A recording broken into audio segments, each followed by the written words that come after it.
On this week's episode, we're recording this whole thing inverted. Now grab your tickets because we're getting to the theater.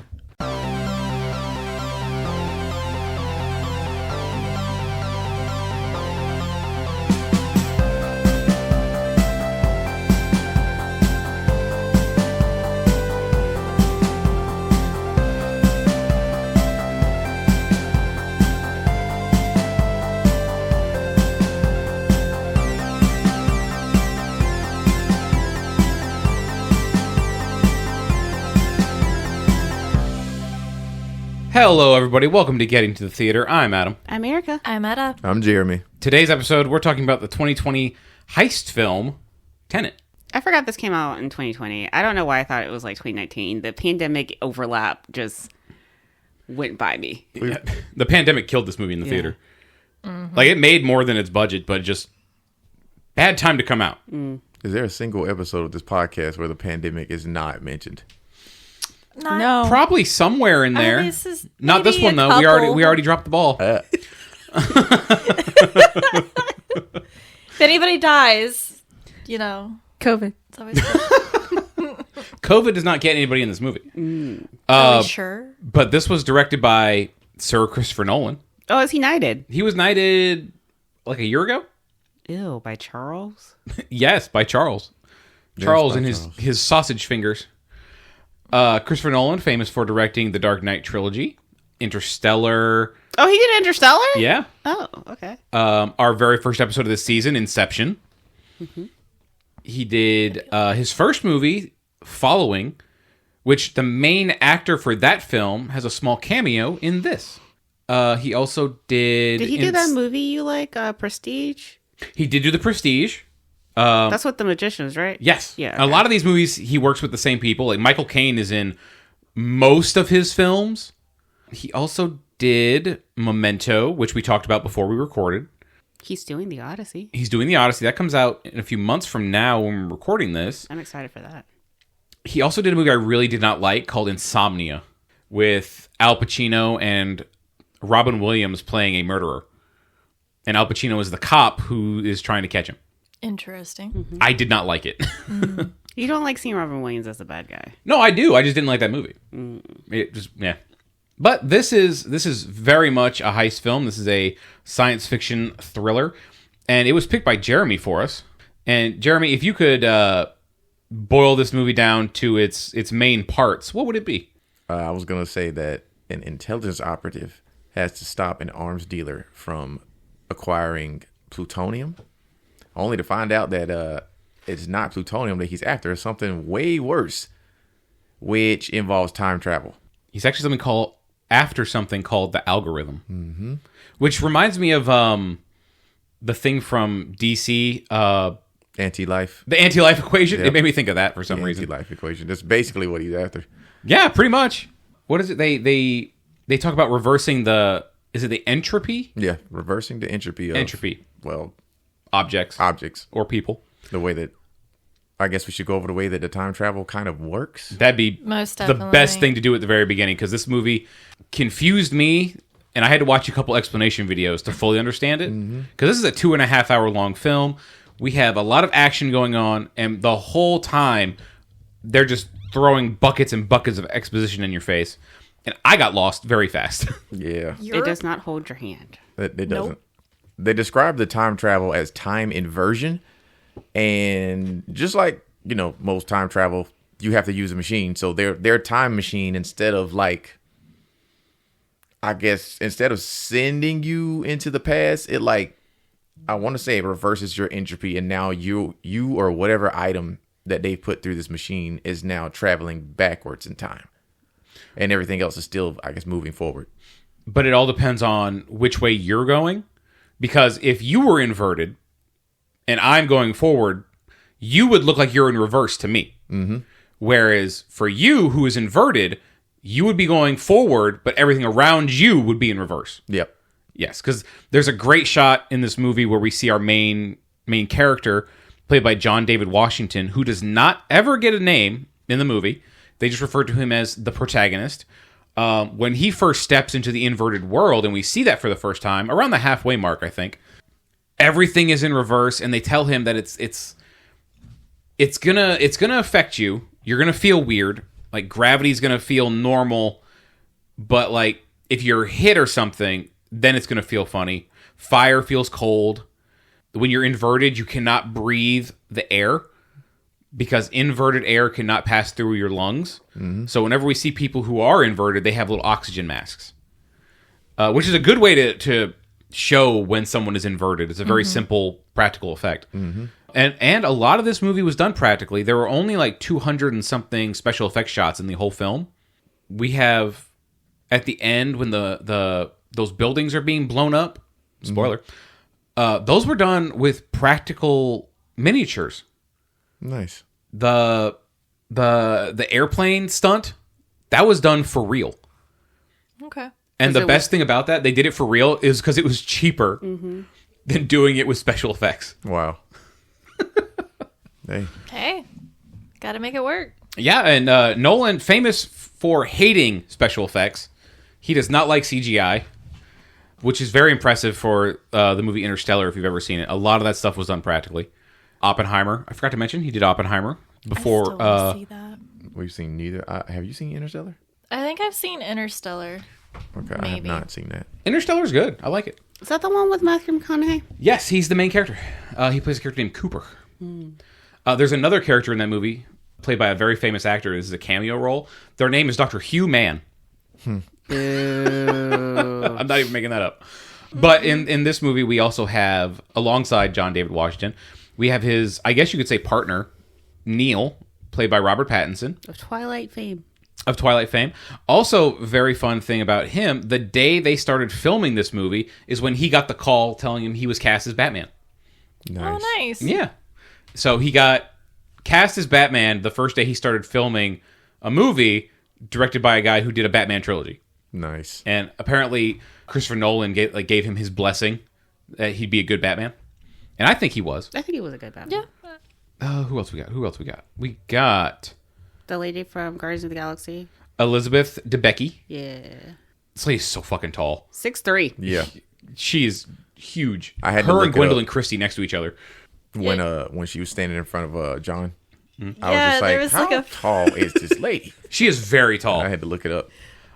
There's that moment in the car where she's trying to unlock the car, and I was like, moments that can only happen when you're 6'3", because I was like, I could not. This lady had her neck all scrunched up in the back seat, and she was able to reach her foot all the way to the front driver's side door and hit the lock with her foot. Yeah. Lady's so tall. Our main villain in this movie is played by Kenneth Branagh. Otherwise, it was Eric Bana. When I was trying to remember his name last night, I was like, oh yeah, isn't it Eric Bana? And I was like, wait, that's not right. Because he was like, I was That's like, not right. of Hulk fame. And Adam was like, yeah. And I was like, yeah. No, I didn't say yeah, the Hulk. He did. No, I didn't. He did. And I was He's lying on me. And then I was like, Time Traveler's Wife. And then I was like, wait, no. And I was like, Wrong one. Kenneth Branagh. yeah. A lot of people know him as Gilderoy Lockhart from Harry Potter. He was also I Perot. should have recognized those. he was Hercule No Poirot names. in the last three. Agatha Christie movies. Thank you. I almost said Gwendolyn Christie. Agatha Christie movies. He was the bad guy in Wild Wild West with no legs. I'm trying to think of something else I've seen him in recently. You've named the 3 I've seen. Yeah. Sir Michael Caine has a very brief cameo in this movie. Again, a constant collaborator with Nolan. This was his last film. Yes, before he retired. This was his last film, yep. And he sits down the entire time. Well, he's 90-something. He was like 90 when he filmed it. I think that's most of it. We have a brief cameo by Martin Donovan, who I was trying to look up before we started recording this. I've seen this man somewhere, but I'm not sure entirely where. He was in that movie Insomnia. He might have been Al Pacino's partner in that movie. He was in Ant-Man. I'm not sure who he was in that. Probably a board member. He's just a character actor. Yeah, he's a character actor. Definitely seen him places. But our movie starts on the 14th. I don't know what month it is. I don't think they ever say. But we are at the... I want to say April. That feels right.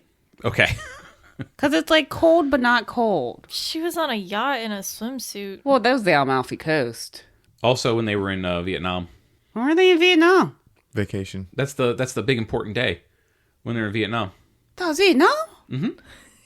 Yes. Oh, okay. Mm-hmm. But we start off in Kiev. That explains the landmines.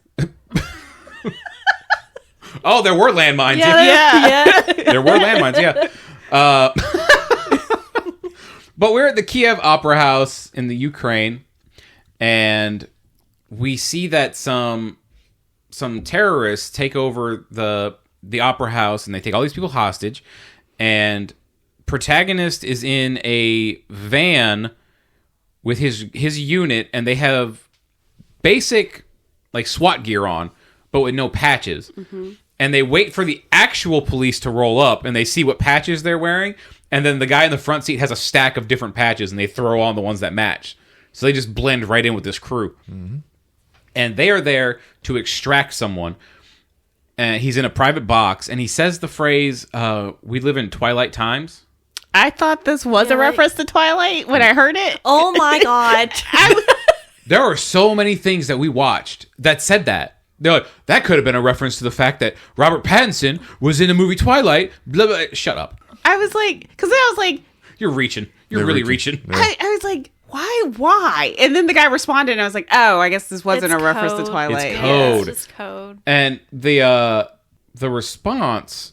Do you guys remember what the response was? Something about dusk or There dawn. are no friends. At dawn? I think so. There are no friends at dawn. Yeah, I think you said there are no friends at dawn. Yeah, there are no friends at dawn. So the guy's like, all right, you're on the level. And protagonist wants to know where he has stashed something. He says it's in the coat check. So he manages to extract him out the window. And as they're making their way It should be through the noted auditorium. that during this hostage situation, they're pumping gas through the air to knock out the audience. And the bad guys are prepared for this because they have little gas masks on. Mm-hmm. We learn later these are our main villain's henchmen. Sator, I think is how you say his name. Mm-hmm. His first name's Andre. That's easier. Andre. So as protagonist is making his way through, he notices that they're planting bombs. And he's like, well, we can't have that. We can't kill these civilians. Right. And someone puts a gun to the back of his head, and he's looking at a bullet hole in the wall, and the bullet flies out, and it hits the guy behind him, and there's another guy standing behind the guy who just got shot, who turns around and runs away, kind of funny, and he's got a little charm hanging from his bag with an orange string, or a red string. Mm-hmm. And protagonist is kind of, that was weird, but I'm going to keep going. Yeah. I got things to do, people to save. Right.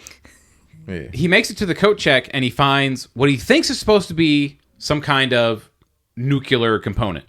But it's just a little box. It looks like it's made up of 3 individual sections with a little, like, locking mechanism on the top. He doesn't know what it is. They managed to get out him and one other guy from his unit. They gather up all the explosives, and they throw them up onto the higher balcony so no one gets hurt. But when they get back to their van, they're ambushed. They get got by, I believe these guys also work for Andre. And he's being tortured in a train yard, and they're pulling out his teeth. It's like, it's such a passive torturing, too, because the other guy's just scrolling on his phone. Yeah, he's very bored. Yeah. He's like, we've done this 100 times. They do it all the time. All the time. Just pull the guy's teeth out. But there's some great visual play in this scene. It's a center shot with protagonist tied to a chair, and on either side of him there are trains going by. One train is going forward, the other train is going toward the background, one train is coming toward the foreground. Great visuals in this movie to do with the time travel stuff. And they cut a little, looks like a metal capsule out of his like lapel. Like a little cyanide pill. Yeah, but the thing is, it doesn't. It looks metal, which is weird to me. Every time you've ever seen one of those in a movie, it just looks like a normal pill. And they find that and they get rid of it. And they're talking about how they're going to keep on torturing him for like another hour. And the guy sets the clock back, like, oh, we got more time. And the guy in front of protagonist, the guy from his team who's also being tortured, is fiddling with his hands behind his back. And he pulls out, he's got another pill in his hand. And protagonist leans forward and swallows it real fast, because he's not giving up any information. He has not said a single thing about his team, will not give them up. And he wakes up a couple weeks later. Very Captain America moment. I was like, are we back in time? What are we doing? I know that baseball game. Yeah. I was there when it happened. Because you thought it was a suicide pill, like he was going to die. Mm-hmm. But we learn this was all a test. Yeah. Yep. This was set up to prove that he actually is loyal and won't spill the beans when he's caught. And the guy who he's now talking to is named... And he wasn't mad enough about that situation. No, he's very calm. This whole Yeah, because I was like, y'all pulled out my fucking teeth. The most angry he gets is when he doesn't get his hot sauce. Oh my god. To be fair, he did say they pulled my teeth out. Yeah. And it's just like, we fixed your mouth. Cause he said that. He's like, we fixed your mouth. We spent the last couple weeks rebuilding your mouth. Yeah. I was like, holy shit. Like, we rebuilt your mouth. You've been in a coma. You're good, bro. You took that pill for nothing. It was just a test. I mean, in your mind, you were gone. You were done. This is it. So I don't know how you come back from the brink like that. He also tells him, you're dead. Yeah. You work for us now. He also says that no one else from his team made it out. Oh yeah. That They poor were all Asian fella. got. Which he did. There was some tears after he. Yeah. Yeah. He's like, yeah, they're gone. Yep. This is actually Martin Donovan we talked about earlier, who I recognize but can't find what I've seen him in. It had to be Scandal. I've never seen Scandal. For me, I'm 98% sure it's Scandal. I think it was the Christopher Nolan movie Insomnia. He plays Pacino's partner. His name in this movie is Faye. I don't know if they ever said his name. Faye? Faye. F-A-Y. Faye. I don't think Like they ever Faye said it. Donahue? Sure. Like Okay. the Faye. Like fairies. Yeah. But he tells protagonist, like, look, we fixed your face. You're dead. It's 1945, Cap. I traveled back to 1945. And he's telling him, like, I work for an organization called Tenet. And he gives him this hand motion where you lock your fingers together. And it's kind of like their, not code phrase, their code phrase is Tenet. But he tells him, like, this hand motion... It's very ableist. Like, what if someone lost a hand in battle? Then they do it with their toes. Gotcha. Kids. They're gonna wiggle their toes together. God. You could just say the word tenant. Okay. That works. Yeah, but Unless they also. But it are seems mute. like it has to go with the signal. I mean, it's It's either like or. gang He said sign. he said there were two things that I'm going to give you: this word and this motion. So I guess He's like, keep your hand or keep your voice. Don't lose yeah. both. If you lose both, you're fucked. if you can't use one, then you use the other one. It's probably how it is. But he also, I believe the wording he uses is, this will open doors for you. yeah, They drop him off in a wind turbine In the middle of the ocean. in the middle of the ocean, and he hangs out there for an indeterminate amount of days. roughly 2 weeks, because this movie takes place over 2 weeks, twice, if that makes sense. Yep. To anyone who's seen the movie. And he is picked up by a team who's like swapping out crews. They gave him outfit to blend in. And the way the people in this movie just blend into these situations is insane. Like, no one's asking questions or looking around or doing anything. Sorry, Etta, go ahead. When they were giving, like, this is what we're going to do, there was not enough questions asked. None! They're just like, yeah, okay, this is completely normal. And I'm like, I'm confused on everything. Everything. This movie is a combination of James Bond and Doctor Who. Yes. It is like someone just mashed them together, and like Jeremy said, if they had turned this into a 4 to 8 part miniseries, it would have just been on the BBC with every British actor in the world. I feel like if Stephen Moffat had wrote a James Bond film, this is what it would have been. And Christopher Nolan wanted to direct James Bond, but apparently was told no. But when protagonist gets back to shore, he's walking by this car, and the guy just gets out of the car and leaves the door open, and protagonist just hops right in. I would like to talk about that one moment when he's in the wind turbine and he crawls all the way up those stairs just to do pull-ups. Oh, way too high off the floor. Yeah, I Way was too like, high. why are we doing it that high up? My guy, you could have gone like 3 feet. he's a beast. He's something. He likes to live dangerously. He needed He the does. adrenaline. Did know? you see how he jumped on that cyanide pill? You right. He lives dangerously. He dove on that Right. thing. Yeah, he did. Who's going to take that guy's fingers with him? Yeah, he was He gonna probably take the did. fingers off. They're didn't lucky, need 'em. honestly. Are we not calling this guy John? We're going with protagonist. I mean, you can call him John. That's fine. I mean, I know who you're talking about if you call him that. Because the actor's name is Just John. shorten it. Just protag. Protag. Yeah. Protag. Pro. Or pro. There you go. Pro. Fine. Are not James Bond character. This was a good audition for James Bond, though, if they let Americans be James Bond. Yeah. They don't let Americans be James Bond? No, out of all the James you're right. out of all the James Bonds, we've had English, Scottish, Irish, Australian. I think they shopped around. And a Welsh. Yeah. We're not suave enough. Yeah, the Australian guy only did one movie. Does he meet Michael Caine before he meets Priya? No, because Michael Caine directs him to Priya. Oh, okay. So he goes to meet Sir Michael Crombie? Is that his last name? Michael Caine's character. I just thought he was just playing himself, but not. Especially when he was like Sir Michael. It's just I was me like, playing me. Sir Michael Caine is playing Sir Michael Crosby. That's Okay. hilarious. He should have just played himself. Why not? Right. Christopher, for this movie, can we not change my name? I'm struggling. That would suck. I want to toot my own horn. That was pretty good. Yeah. I watch a lot of Muppets Christmas Carol, you do. Lord. which has a lot of Michael Caine. You fucking Muppet. Unemployed in Greenland? That's Wallace Shawn. Oh, you're right. Because then I just remember the rats are just like, Heat wave. So he goes. Our protagonist goes to meet Sir Michael, and Sir Michael gives him a complete exposition dump. Wait, can we go back and talk about the escape some more? I feel like we glossed over it. I hate you so She's much. gonna circle back so many times in this movie. This whole movie's a circle back. It is. Yes. This is Eric. This is We one of talked Erica's about movies. this last night. Circle Because back. He's like, Erica should not be allowed to circle back. And I I was don't like, mind circling back, That's but all when this someone's in the movie middle of is. talking, let them finish their sentence.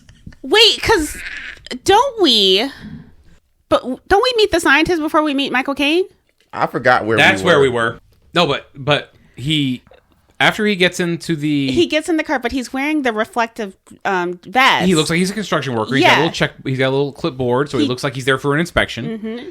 And this is where we meet the scientist, and she meets him, and because he's trying to open that door, and she's like, with a vest and a clipboard, you can really try to get almost anywhere.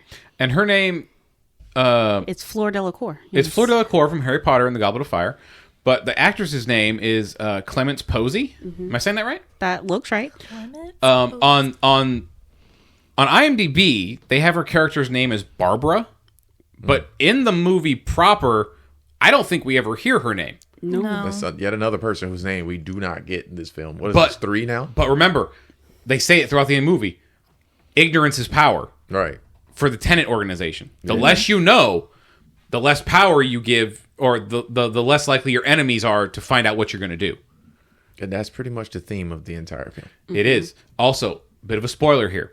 There's a theory that the algorithm we learn that the algorithm was created by a scientist, and after she created it, she hid it and she killed herself. There is a theory that this character is that scientist. Because at this point in the timeline, the algorithm has not been made yet. They know about inversion, but they don't know how it was created or who created it. They just know it was a woman. She is studying all this inverted material, so theoretically, she could become that scientist, create this thing, realize how bad it's going to be, hide it, and then off herself. Yeah, that's right, because she hid it in the past, they said. She hid in the past. And this is one of those theories that makes sense to me. There's one theory about Neil that, to me, is kind of wild, but this one I like. I like this theory. Neil's actually God. No, No, we learned that a squirrel is God. We watched Revenant. yes, we did. Hey, hold up. That guy wasn't in this movie. Tom Hardy? Yeah. No, he wasn't in this one. That's why there's no humor. But he was in Nolan's movie before this one, Dunkirk. I believe that came right before this. Is that the one with Harry Styles? John had humor. It was so maybe. dry. You just didn't like his face. That's your problem. No. Dude, there were several times in this movie where John David Washington would deliver a line, and I was like, this man sounds just like his daddy. Because he is the son of Denzel Washington. I Yeah. was gonna say that earlier when we were talking about why is it so serious. And I'm like, that guy has big shoes to fill, so he got to work like 3 times as hard. But he also like the way he delivers some of his lines really reminded me of like Denzel in like Training Day, where I was like, what are we doing? That's what I'm saying. That'd be great if he had a line. He was just like, Andre, I'm surgical with this shit. Right? But Surgical I with this like shit, Andre. I like the fact that even for us just now, we didn't mention it until we had been recording for a while that that's who his dad was. Right. Yeah. I think Not he trying to let really, that overshadow his own achievements. yeah, because I think he really stood out from his dad's work. Like this performance, like it did not give Denzel. Okay. It gave his own performance. Yeah. Yeah. And like I said, there's just a few lines he delivered that sounded so much like Denzel Washington. I don't think he looks like Denzel at all, which is another good thing for I me think because in then I'm not certain focused parts, on that. he does look like him. I think a lot of it is the beard. I don't often see Denzel Washington with a beard. This man has a beautiful beard this whole movie. It is nice. That helps to separate him from. You don't want to. You definitely don't want to be. Oh yeah, that guy he just looks like Denzel, but not Denzel. Right. Yeah. When we were doing you guys weren't on this one, Cocaine Bear. One of the main characters in that movie is Ice Cube's son. Ice Cube's son, whose name I forget off the top of my head. Is it Omar? That sounds right. He looks just like his fucking father. Yeah. Which is appropriate because he played his father in Straight Outta Compton. This guy, I don't see his dad when I look at him. I hear it though. But he was great. Like Randy Quaid looks a lot like Dennis Quaid. Like I can't look at not Randy Quaid, Jack Quaid. Jack Quaid? Yeah, every time I see Jack Quaid, I think of Dennis Quaid, which is unfortunate for him because Dennis Quaid sucks. Quaid sucks. But yeah, I see what you mean.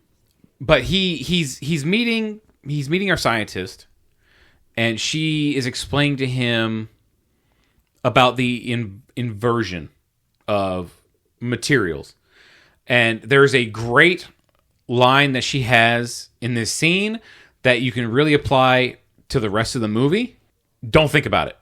Yeah. That's actually something that I read too. They were just like, don't think about it too hard. Don't think about it.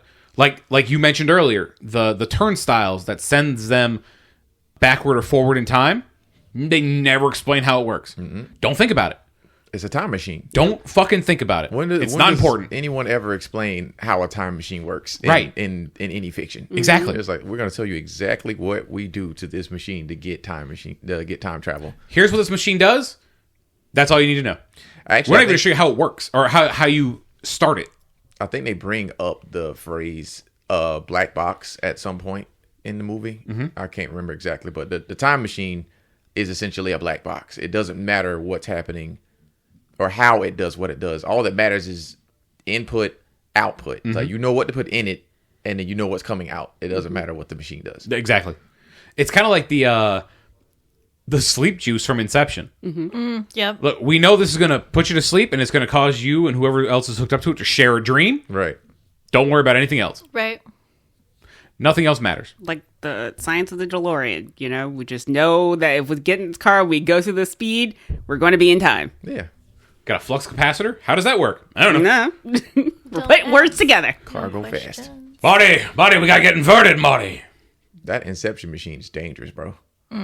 The sleep juice? Yeah, it's just like I'm gonna go on somebody's head and screw some stuff I up. just want the sleep juice. I'm gonna use this machine. You just want to sleep. I just I'm want going to to go inside sleep. someone's brain and make it all screwy. Didn't they do something in this movie and you were just like, I need that? Oh no, he punched him in the temple and knocked him out. No, when they injected the And lady. I was like, I need that. when they injected the lady with the needle. Oh yeah, Yeah, she when went she was out hurt. quick. And Oh, he's when- like, oh when- yeah, you gotta sleep. And when Edward Edward- was just like, I need that. And she was Edward? out the Edward. rest of the whole. I almost said the Edward whole Pattinson. Well, not the whole movie. You did it. I did it. You didn't say the character name. I didn't. Oh, when no. you mean when Neil? I didn't say the right character's name either. I didn't say the actor's name. When Neil boy. injects Kat. Uh-huh. Gotcha. Yeah. Yeah. Just knocks her out. Yeah, Ed was Yep. like, I need that. Shit. I was thinking more like when that guy chloroformed those guys on the plane. Oh my God. He was Yes. like, "Does that look vegetarian to you? Just go to sleep. Go to sleep. Go to sleep."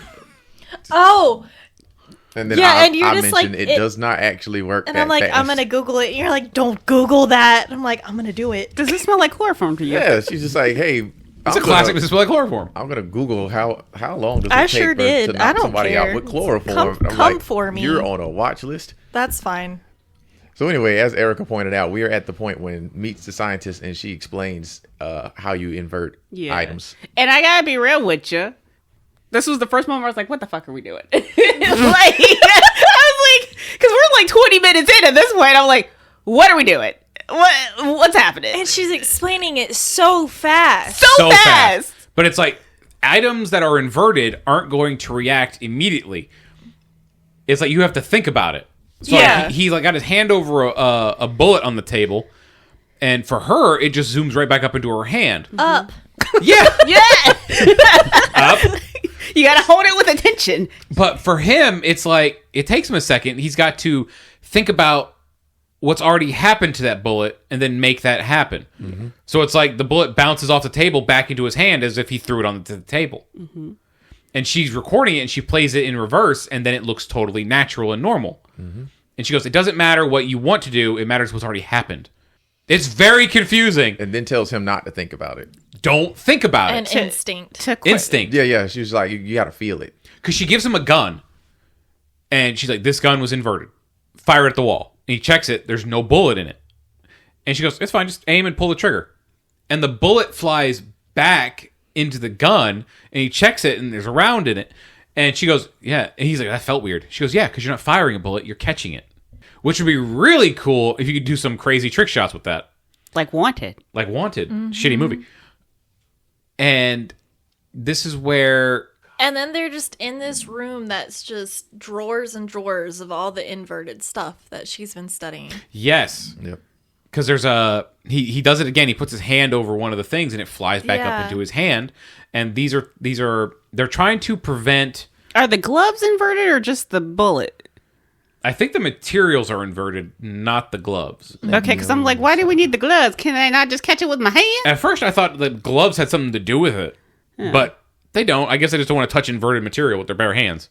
Or is it like Well, irradiating? because remember the inverted It is- bullet it is inside of her radiation. was bad. Oh. We mentioned yeah, there is some kind of radiation that comes off inverted objects. From the radiation of which she buried it in. Possibly. Because she couldn't think of a better way to do that.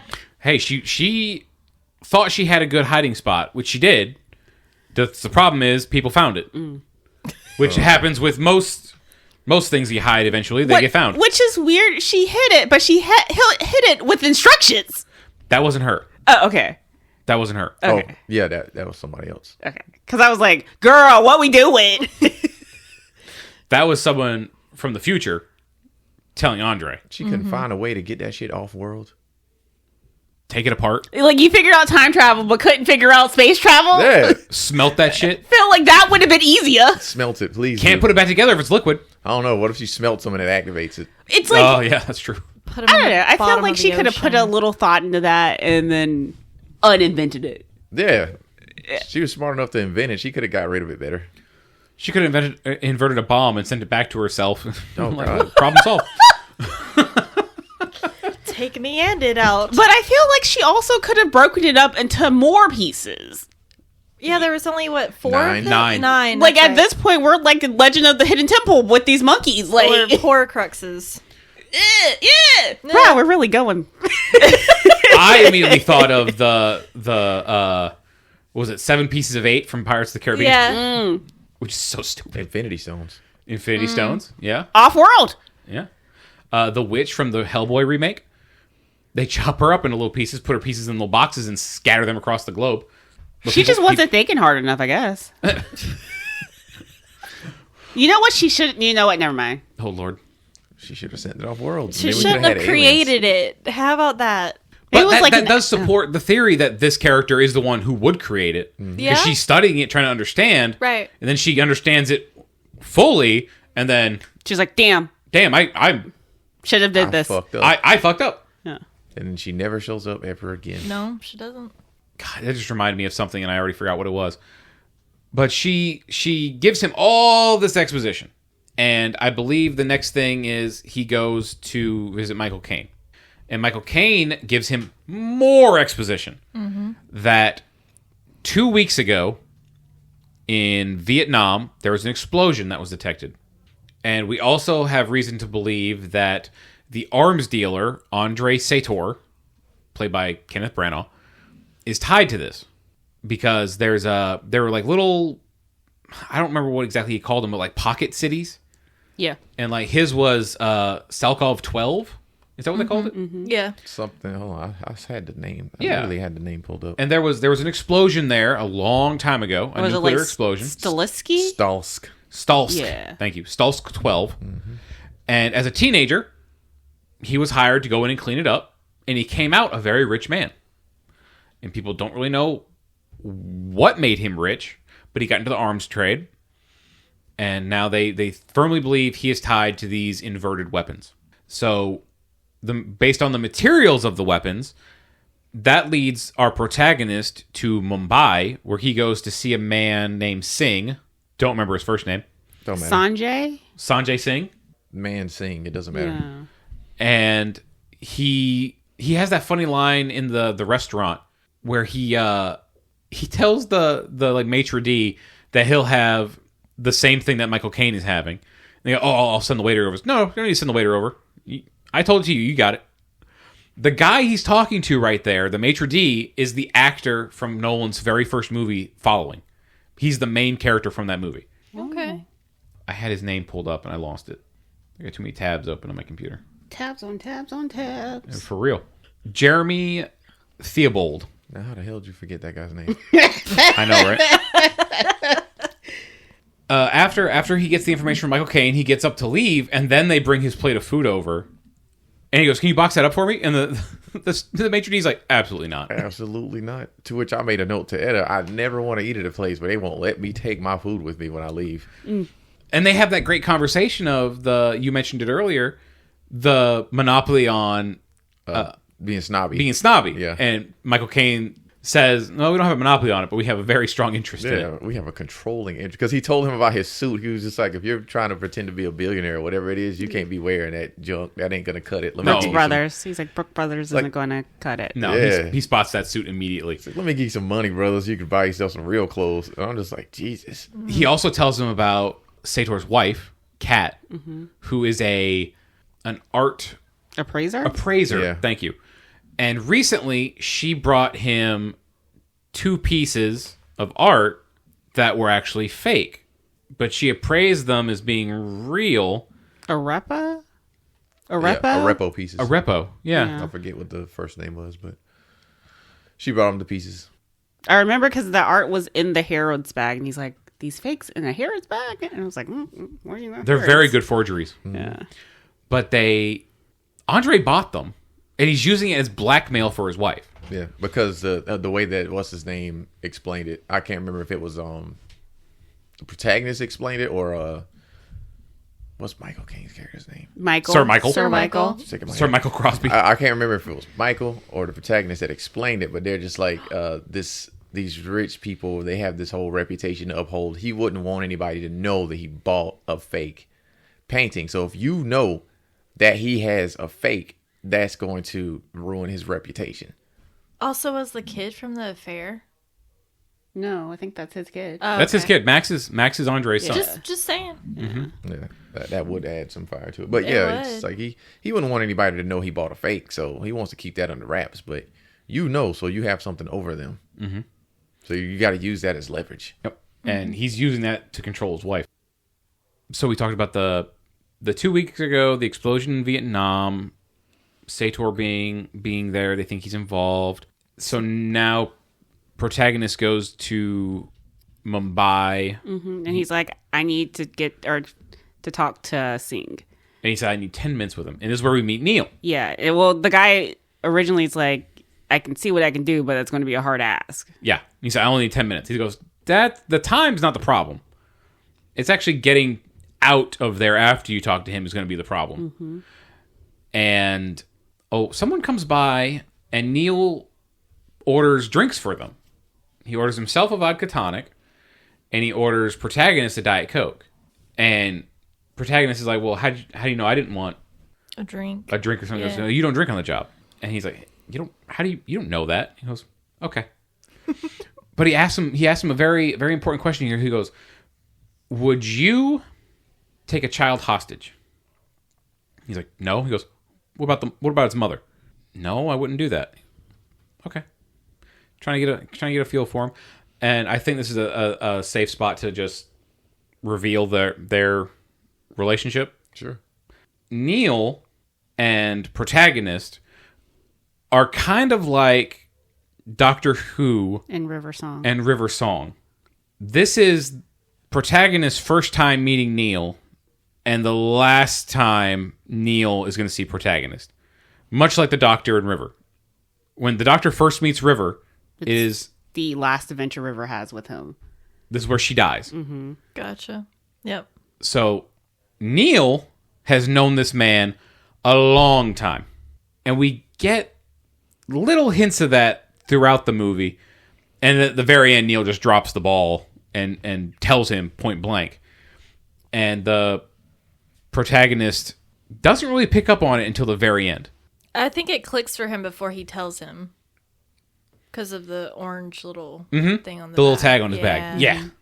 So that's why he's asking him, he knows that there's going to be this kid's involved in this mission, Max, because he probably knows a few things about it, and Kat.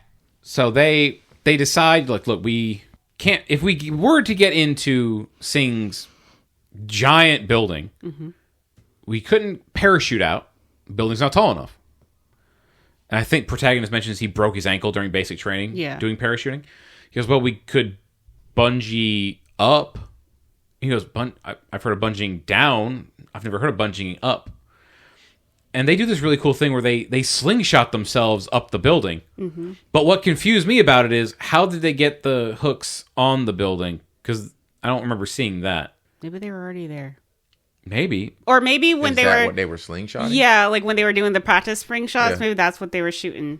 Were they shooting the hooks at the building? Mm-hmm. Maybe. I missed that part. Yeah, I think they were.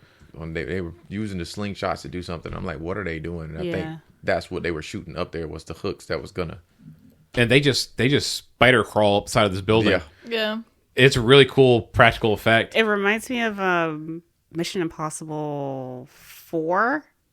Where Tom Cruise is climbing the building. The Burj Khalifa? Yeah. Yeah. They managed to get inside, and Neil takes the guards hostage and takes control of the security room.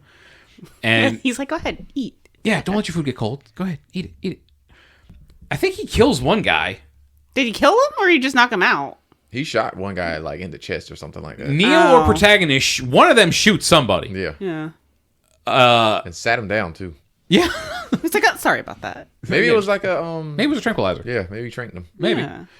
But protagonist manages to get in, and he gets Singh at gunpoint, and Singh's wife is hitting like the security button, and he goes, no one's gonna answer that. Which is when we see Neil in the room with all the security guards. Mm-hmm. And he's telling him, like, look, no bullet or ammunition comes through Mumbai without you knowing about it. So you know where these special bullets came from. Mm-hmm. And it is revealed that he is not actually in charge of this operation. He's just the face of it. Yep.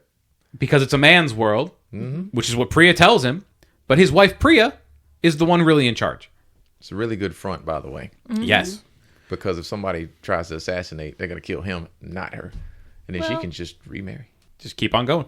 It's a perfect crime. Kill both of them. That would be the smart thing. If it was a Hitman level, you'd be killing both of them. Yeah. Which is how we recognize some of the places. I was like, is this a Hitman level? And Adam was like, oh my yep. God. I was like, I'm pretty sure I murdered somebody right there. When protagonist meets up with Kat right before he gets on the boat, they're in the Amalfi Coast, which is in Italy. Yeah. That is a almost one-for-one recreation in Hitman. Nice. But they call it Sapienza. Yeah. But as soon as Erica saw it, she's like, is that Hitman? It's like, is this a Hitman? I think I see Agent 47 in the background. Yeah. But she basically tells him, like, Sator, something to do with these the bullets, and she's also a member of Tenet. Oh, because they do the hand signal and also say the word Tenet. Yeah. And help me out here because I don't remember exactly what happens with their conversation, but it's more exposition about. I think this is where we learn more about the actual scientists and the algorithm. Okay. Or am I thinking of when they're in that white suit walking through? I think There's a lot of walking and talking. There's a lot, With and Priya, this movie is so much exposition. Yeah. But essentially, we get more information about Sator and what we all have to do. Yeah. It's like Sator is communicating with the future somehow, and they have to basically get to him. Mm-hmm. And I think she's basically like, hey, go talk to the wife. Yeah. Mm-hmm. She also tells him, like, look, I did not sell him inverted weapons. You sold him. She sold him the guns. She sold him the guns, and she sold him normal weapons. Right. Somehow he inverted it. Right. We don't know how he's inverting it, but somehow he is. Yeah. So they're just like, you got to get to him, go through the wife, and that's when he has to. I think that's when he goes and meets with the wife with the fake artwork. Well, no, we actually got it a little backwards, which makes sense for this movie. He meets Sir Michael Crosby after he meets Priya. I think Erica brought that up. Like you? I think she was just like, the meetings are a little jacked up. Yeah. There's a lot going on. He just goes from meeting to action to meeting to Yeah. action. But at this point now, he knows about Andre, he knows about Stulsk 12, he knows about the inversion, he knows about the algorithm. He has all the pieces, but he hasn't put the pieces together yet. Yes, and he's got a Neil. We all have a Neil. And so then we meet Kat. Right? And Kat's appraising this, but she also has this sad story about her son Right. and her husband. Such a sad story. Well, her husband kind of sucks. Yeah. But, it's as we learn, a bit of a chicken meets the egg situation with her situation. But because she's appraising his what's the art? Arepa? No, Arepo's the guy she got it from. Oh. I forget what Goya. artwork it is. Oh. Like Goya. the beans? Sure. Like the beans? Yeah. Very artistic, tasteful beans. And I like Goya beans. well, They make a nice guava paste too. Yeah. yeah. But she appraised it, and apparently she immediately spotted that it was a fake. Yes. Because he asked how much it would be. And she's like, well, they've got to do tests and x-rays and blah, blah, blah. But like Jeremy just said, she knows it's a fake. Mm-hmm. She said it's a very good fake, but it's a fake. And protagonist mentions Arepo. Arepo. Yeah, honestly, this is making me want some arepas. And the movie starts at the opera. Mm-hmm.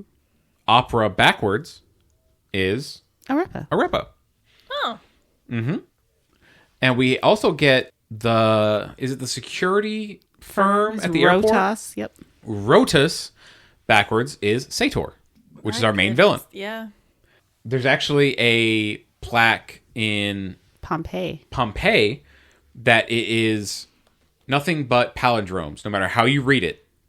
Isn't it the Sator Square or something like Sator that? Square, I think that's what it's called. Yeah. So it says Sator, Opera, Tenet, Arapo, and Rotas.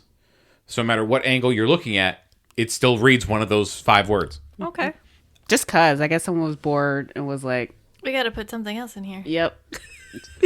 They were waiting for it to dry, and they're like, "Let me just confuse people for centuries." Right. Maximus, come look at what I just did. Do you like it? Yes, Augustus, beautiful. What does it mean? I don't know. Ah! It'll make people think, though. But Sator, Andre, Kenneth Branagh. That's 3 times. What? So that's 3 times. He Yeah. he is holding this fake art over Kat, and she explains that when they were on their vacation in Vietnam recently, 2 weeks ago, she tried to love him again. I just want to say this was a quick falling out for her. Like 2 weeks? 2 weeks? 2 weeks. But she wants to be away from him. She wants to be done with him. And we don't see him yet at this point. But he tells her that she can go if she wants, but she'll never see her son again. At which point she loses her shit, rightfully so. Me personally, as a non-mother, I would have been like, okay, bye. You would never abandon our cats or our dogs ever. Yes, that's why I'm still here. Well, Wow. damn. Wow. I'll remember that. Get into the Doghouse podcast. Yeah. For real. Erica's gonna be staying there. But they're having a little this détente in this really nice restaurant. At which point all these security guards come up and they take protagonist back to the kitchen and they escort her out. And he has, honestly, it's my favorite line in the movie. There's 3 goons in the kitchen with him. Mm-hmm. Oh, before he leaves, though, he does tell her he put a phone number in her pocket and to contact him. Mm-hmm. So they're standing in the kitchen, and there's one guy behind him, 2 guys in front of him, and he goes, "What's the problem? I've been waiting an hour I asked for my hot sauce an hour ago." And they hit him in the back. One guy goes to smash his hand with a meat cleaver, and he breaks free, and he just fucking mollywops the shit out of all 3 of these guys. And he is just a savage with these hits. Like, he takes that giant-ass cheese grater against that guy's face. Oh, God, and I was yeah. like, oof. Well, first he hits the guy in the throat with it, and then he pins his head to the counter, drags him across the counter, and then just whoosh.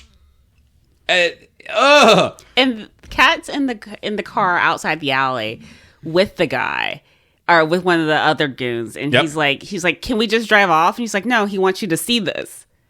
Expect to pull this guy out of the back door all bloodied and fucked up. But he knocks one of the guys down the stairs, and he comes out totally fine, straightens his suit up, and then the guy's, "Oh shit," puts the car in drive, and they floor it. And because the guy says, what your husband wants, he gets.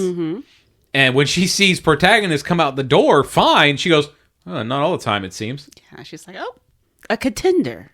A contender. He was real mad about that hot sauce. Oh yeah, he was. No.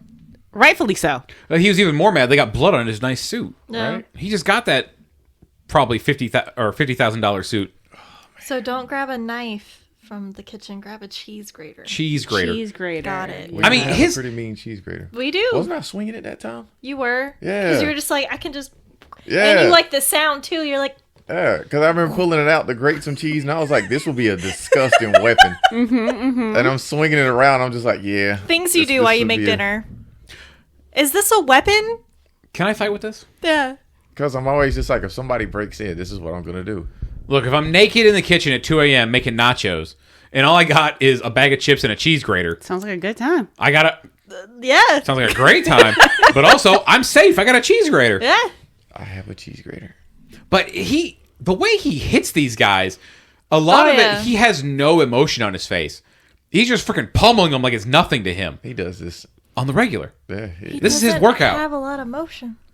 No, his workout is climbing into high places and doing pull-ups. That's true.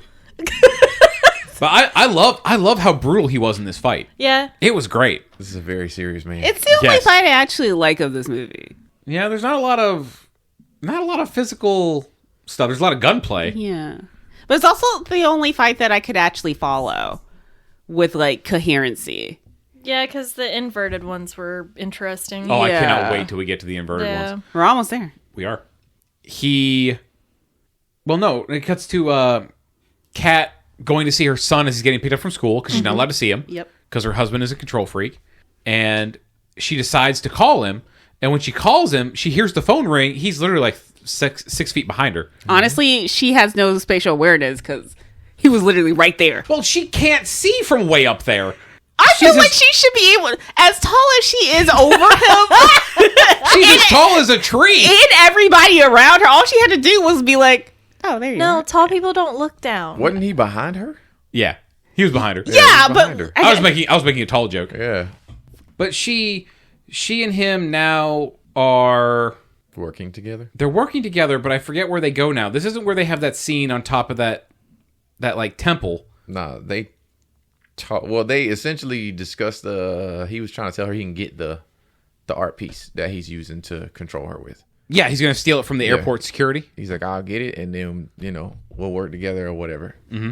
Trying to win her over. Mm-hmm. So him and they talk about where it is, and then him and Neil have to go to the airport and figure out how they're gonna get to the painting. We get our very first heist of the movie. Yeah. And there's like 4 different heists in this movie.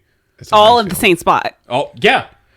And Neil is going in as pretending to be a client because the security at this airport, it's Sator backwards. Rodas, I believe, is a security firm. They keep all this art in these controlled rooms, and Neil asks, well, what if there's a fire? Wouldn't the water damage all the art? And he goes, no, we don't use water. We use gas that floods the room and smothers the fire. The doors lock. Mm-hmm. And he's like, You well, got 10 seconds. what if there's someone in the room? 10 seconds. The guy, well, we give our employees 10 seconds to get out because our number one priority is your property. And Neil goes, well, thank goodness for that. We wouldn't want the other employees to be a priority. But also, just... I would But be he's like, like, "That's why we they got to use do us." sprints for 10 seconds to see, Right? like, make sure we can make it out of the room. Right. That's not a lot of time. And I think No, not at all. Isn't that what they're training for though? Because they're like sitting there, they're like, Yeah. Yeah. They do their air breathing exercises throughout. Yeah. Oh, I missed that. That's not during that part when he's It's That's not, next. but Once that's what's what his they name do shows train up, that's for. what Yeah. they're doing. They're basically practicing Holding their breath. holding their Yeah. breath. I totally missed that part. Yeah. yeah. Because the dude kept looking at him like, "What's are you wrong with that? doing? Why does Yeah, he keep he's like, he's that?" doing yoga. Oh, Yeah. that. Okay, I remember when they're both in there Yeah. later. Gotcha. Okay. He also takes him out and shows him that the entrance goes directly to the tarmac. He tells him like, our process completely bypasses TSA. TSA, but it's the where things get inspected. Oh, customs. Customs. only We 30 completely minutes? bypass customs. Yep. Oh my God. We are currently 40 minutes in. Yeah, I told you this movie it I drags have a it- little bit. I have it on my phone. Playing on right your phone. now. Yeah. So yeah, they're coming up with a plan. They're talking about they need a distraction. It's got to be a big distraction.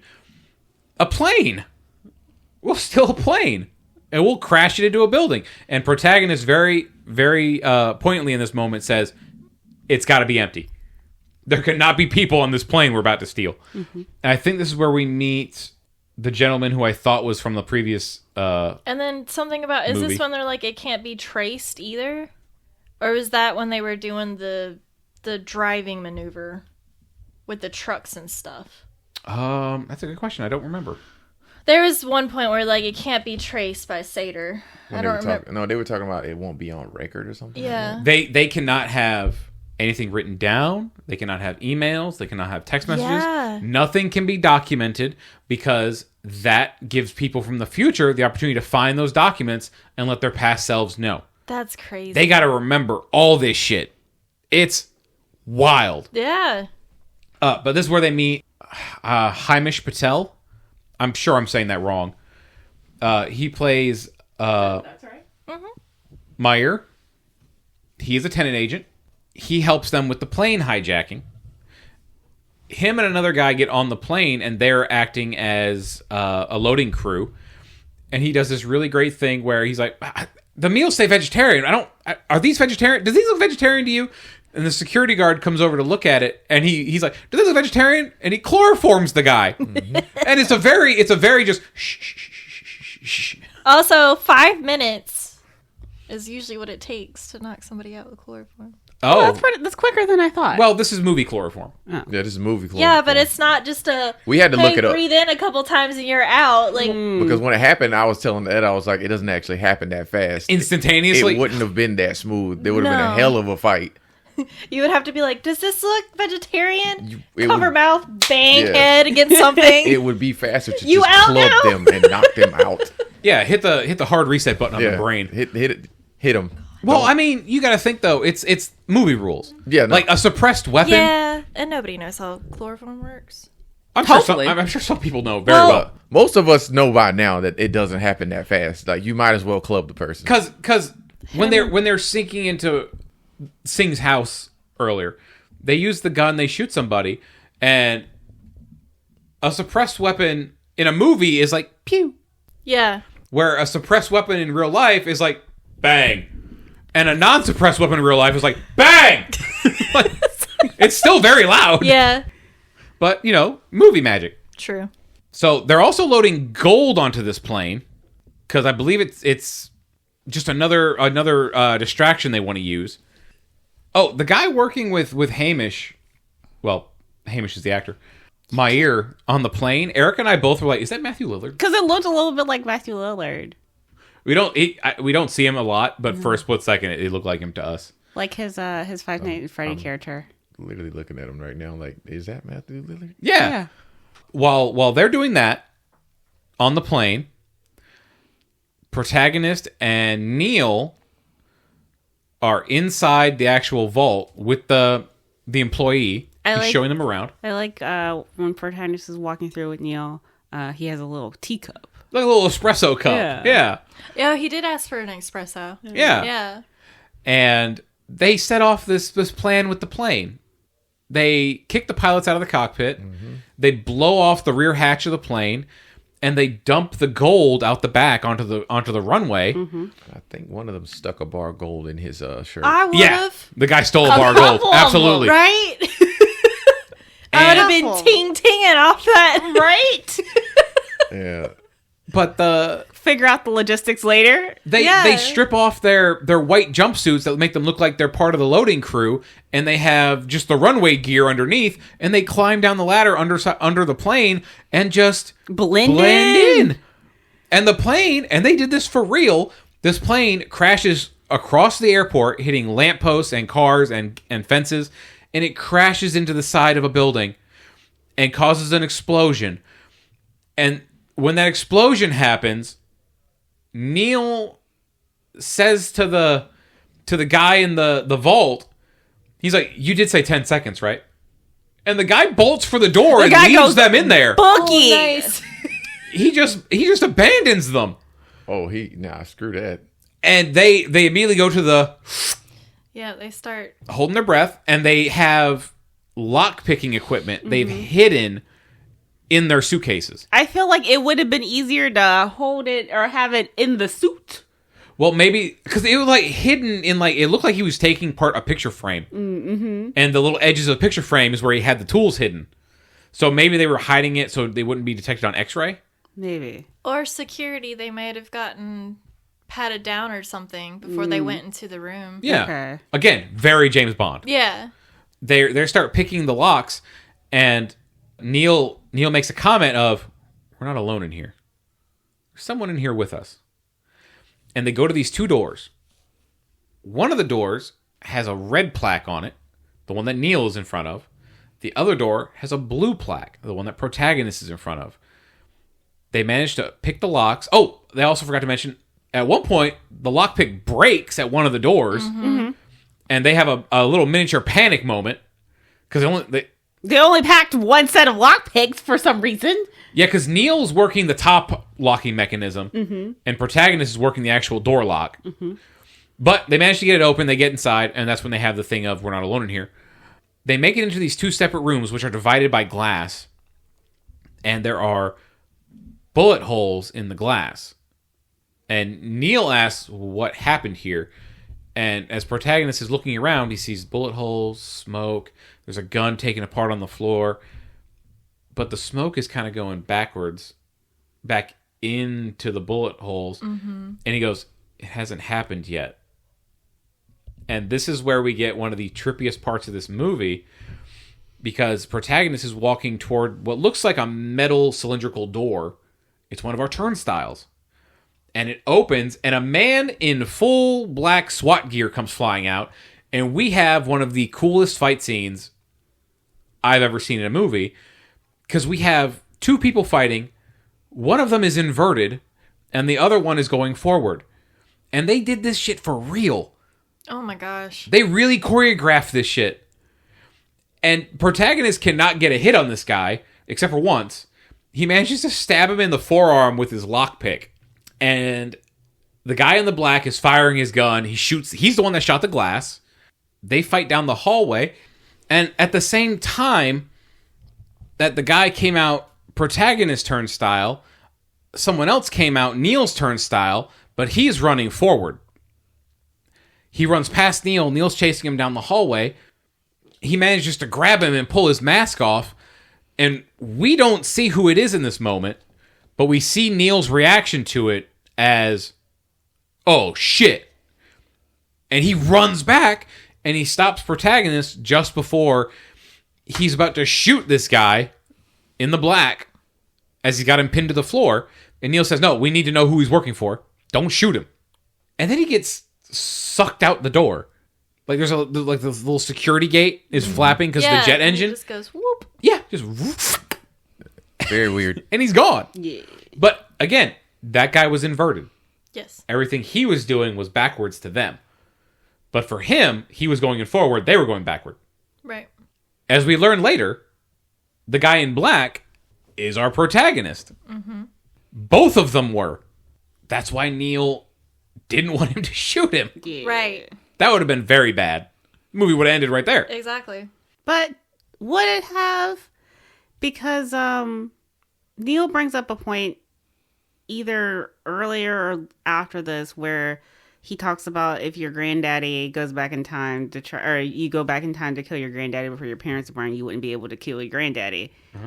Grandfather paradox? Yeah. Would that not have been that situation? Yeah, they wouldn't have both died. The protagonist would have kept on going forward in time until he looped back around to that point. Mm-hmm. So he basically would have closed off his loop right there. He would have killed himself every single time. Yeah. Yeah. Mm-hmm. So now we have a little scene between protagonist and Neil where Neil says something like, I've seen too much and I'm still alive. Oh, so maybe that is the grandfather paradox conversation. It might be. Yeah. Because we also learned that Neil has like a master's in physics. He's very intelligent. He's the one who explains a lot of this stuff to us, like to protagonist and Kat later on. Is this where they now come up with the plan to confront Sator? For their right. Because he tells Kat that they got the painting. It's destroyed. So much I happens. think in this that's kind of movie where and they talk nothing about happens. Literally. There's also a lot of rewinding. Yes. Yeah, there's a lot of going back through the same moments. Yeah. This is when they start talking about the inversion technology. And he's just like, oh, there's like a Cold War going on, and it involves... Because Neil's just like, does it involve nuclear stuff? He's like, no, it involves this time inversion stuff. Yeah, because the algorithm we learn will actually... In the world? It'll end the world from that moment that it's activated backward. Right. Thus, correcting things for the people in the future. At least they think that's how it's going to work. Mm-hmm. Which is why they want to stop it. It's worse than a nuclear war because it'll wipe out... Everything. Yeah. And But- at this point, protagonist is actually telling Neil about the stuff. Mm-hmm. He's telling him about, we got this inverted stuff that we're trying to find. And Neil's like, so why'd you bring me in on it? And he's just like, I thought that we were just trying to find nuclear materials. He's like, I thought we were just looking for bullets and stuff like that. Because they also tell him he's looking for plutonium 127? 241? 241. 241. Yep. But he's like, why'd you bring me in? And honestly, we don't know now, but I think Neil already knows about this stuff, so he's just letting the protagonist tell him this stuff like he doesn't know it. Right. Mm-hmm. But he's telling him, why'd you bring me in on this? He's like, I thought it was only going to be this stuff, but it looks like it's a lot more serious than we thought. So, and now he has to go meet with what's her name? Priya? Yeah. And Priya tells him about the algorithm, the world-ending inversion technology. Which, that's the part I'm still confused on. If it already happened, why can't we just destroy it? That's the thing. Why don't they just destroy the algorithm? I don't know. Oh, they don't know where it is. Or rather, they don't have it. Sator has.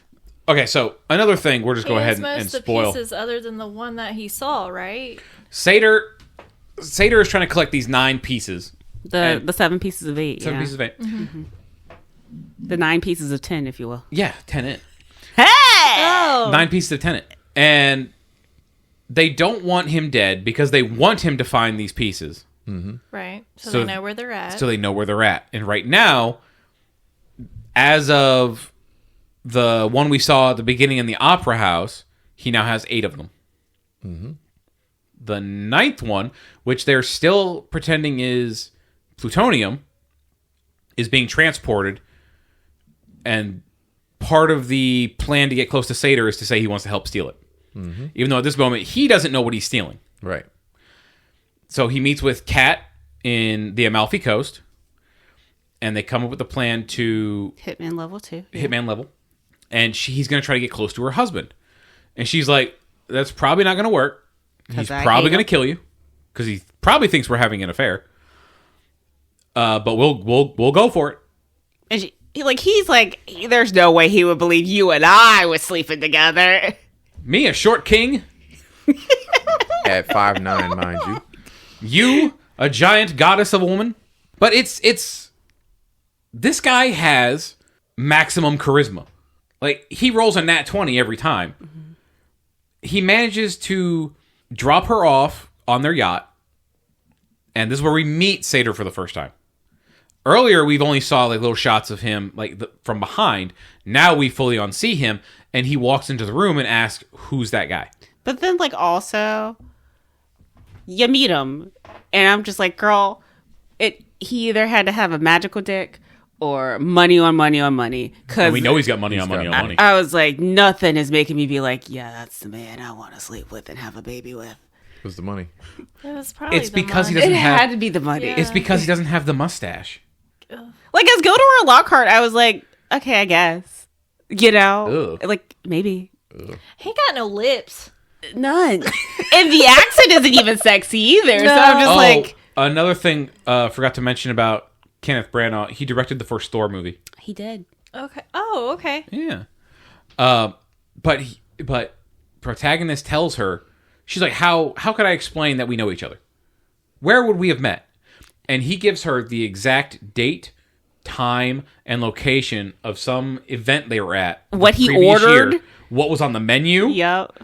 Everything. I do like he does this a couple times during the movie where she like asks something and he's like this and this. Mm-hmm. Like he already has it like planned out. He's so good at like details. Yes. And can't write any of it down. He just got to remember that shit.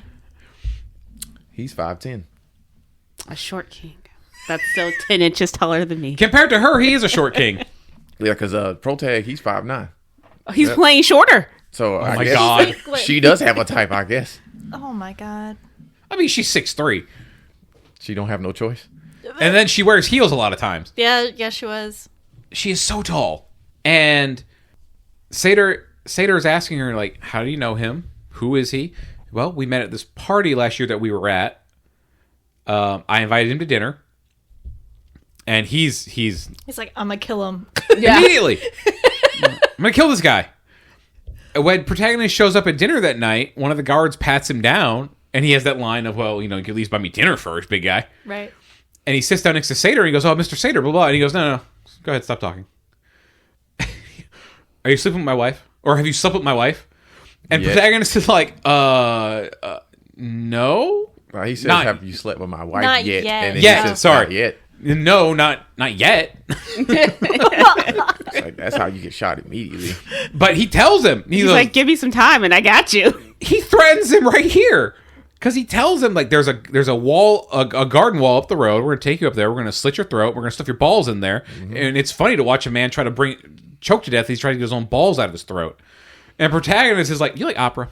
He's just smirking the whole time while he's telling. Yeah, he goes, he says something like, not very welcoming, are you? Yeah. But he has that opera line. Mm-hmm. And as soon as he says that is when Sator is like, 8 o'clock. Like sailing? You like sailing? Yeah. Tomorrow morning, 8 o'clock.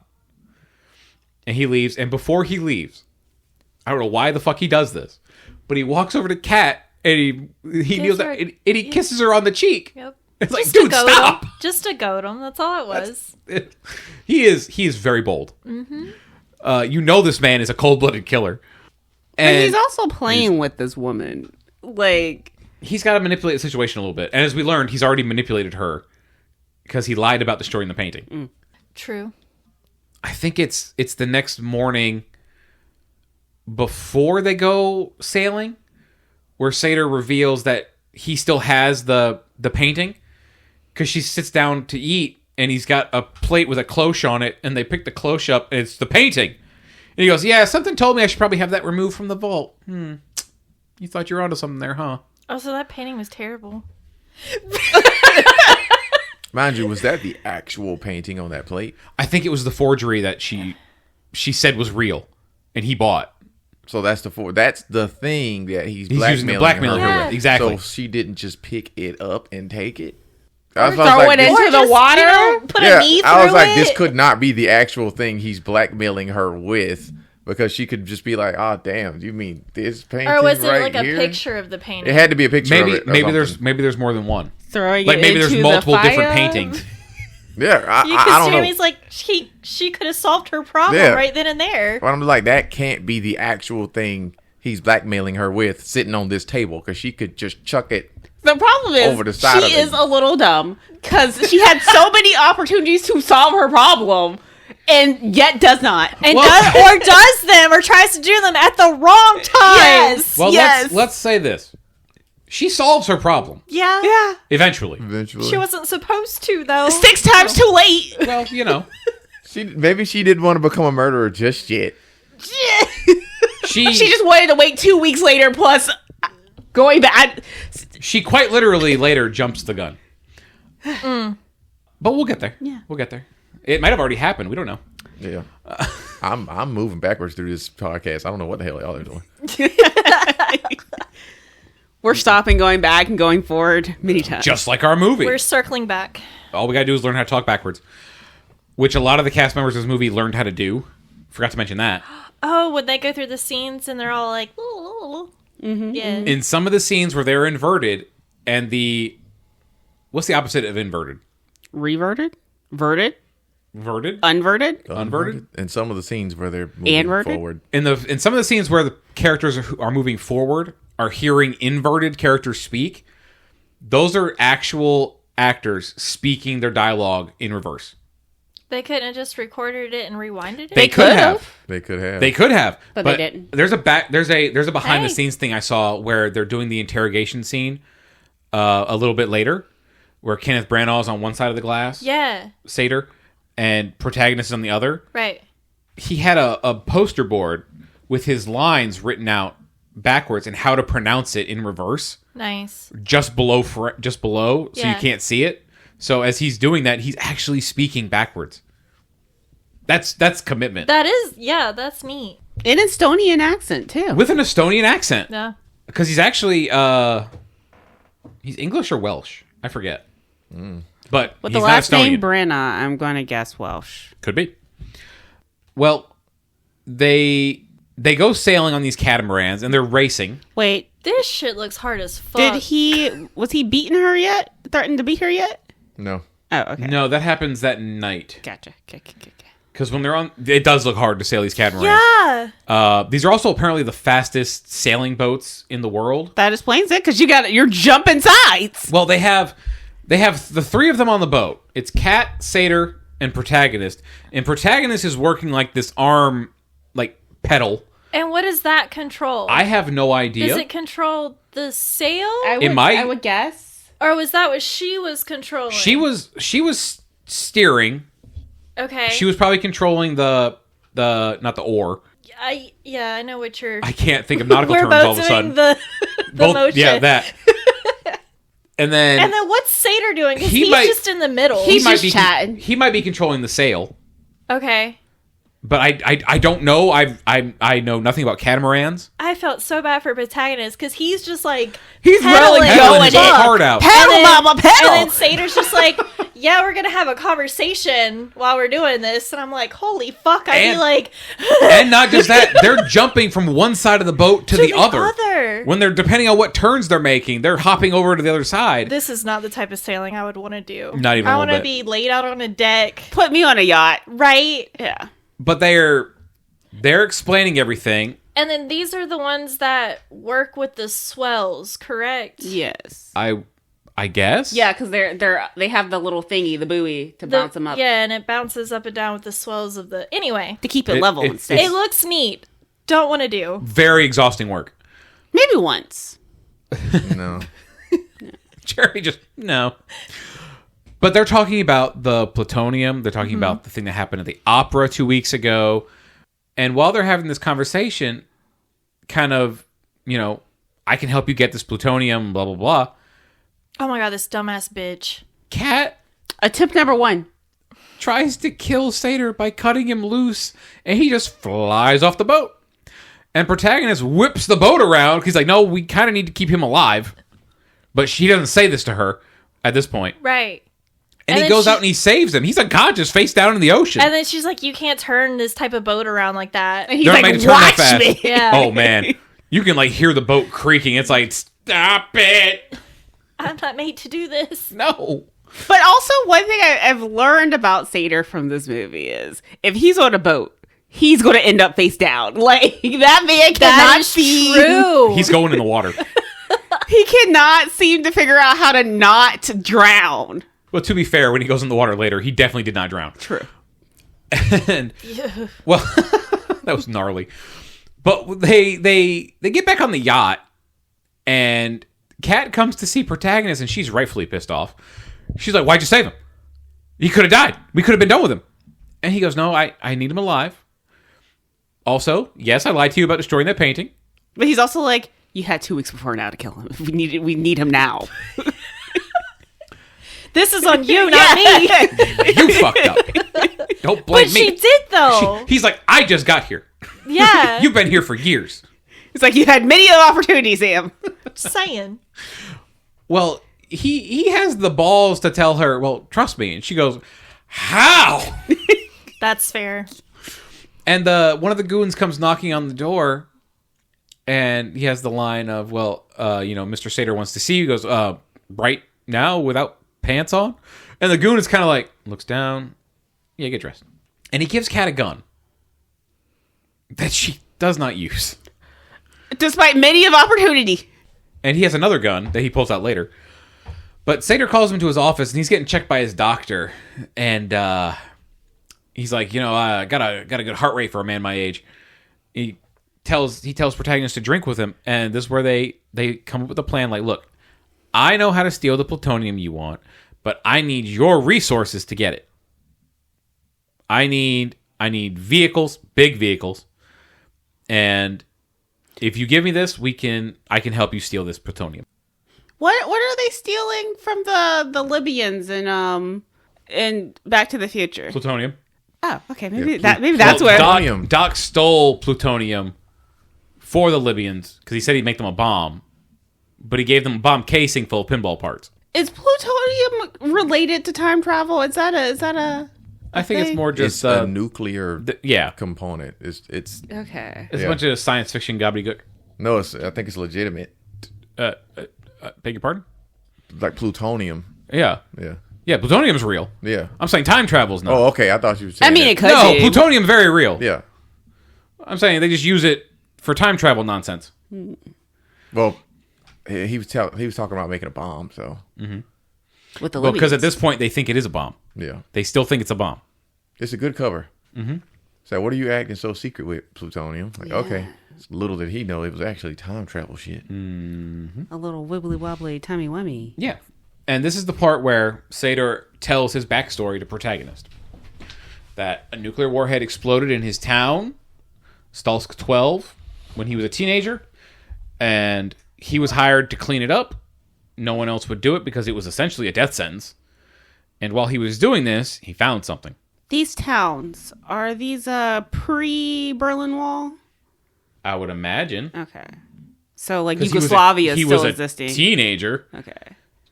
Kenneth Branagh in this movie was probably like pushing 60. Okay. So, Is Kenneth Branagh still alive? yeah. Yeah. Okay. So he finds this case. And it's showing a little flashback of when he was a younger man. And when he opens it, it's raining. And there's a piece of paper inside this case with his name on it. Mm-hmm. And there's a bunch of gold bars. And this is the part of the biggest confusion to me in the movie, how this works. Well, this is the part where it actually made more sense to me because I have seen Back to the Future too. Yes. But the way this works is people in the future will load these containers up with inverted gold and then send it back so Kenneth Branagh's character can get it in the present. and then he can put information in there to what's going to happen or what is happening and pass the information off to the people in the future so that they will always know what's coming.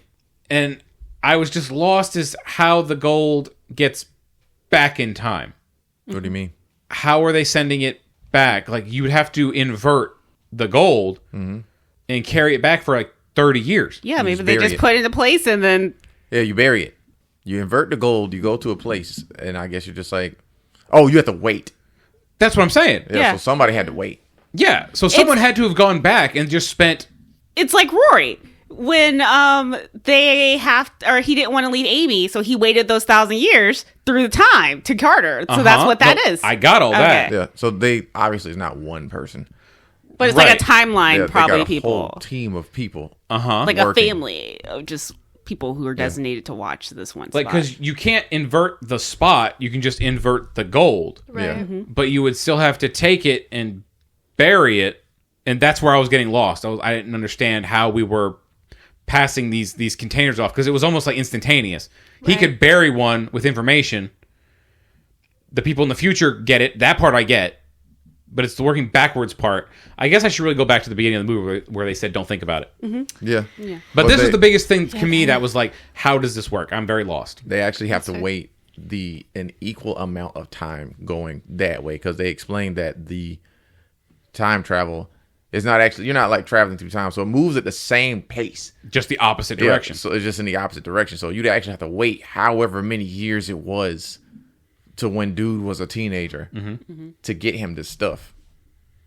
So they some team of people is working together to do this, because obviously it's not one person, or they'd be old as hell. Yeah, Right. my biggest question was, like, I get that you invert the gold, you send it through a turnstile, it's now inverted, but how is it getting back to that same spot for them to find it years later? Because just because if you bury an inverted thing, I mean, does that change the environment around it? Radiation. Maybe. I don't know. I don't know. That was my biggest confusion in the movie. Yeah. I got lost there. I guess they just took that to where they knew he would be.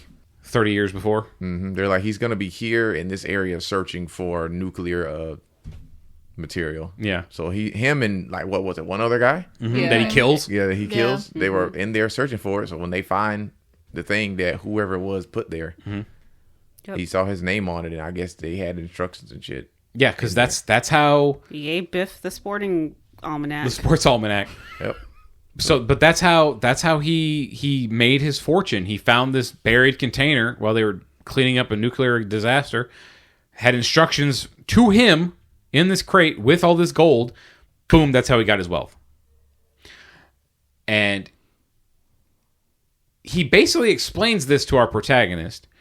And that night, the protagonist goes snooping around the ship and sees them bringing in one of these containers with gold in it. And he sees the gold is inverted because Sator puts his hand out over it and the gold flies up into his hand.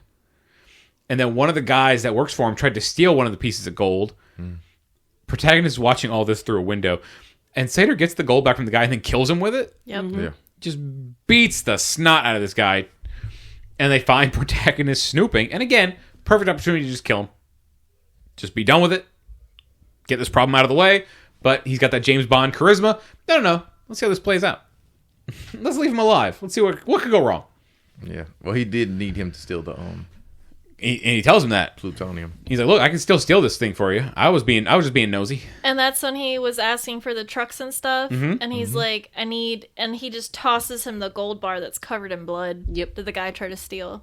Oh, he also has, Sator also says the line, Oh, Twilight. yeah, we live in a Twilight world.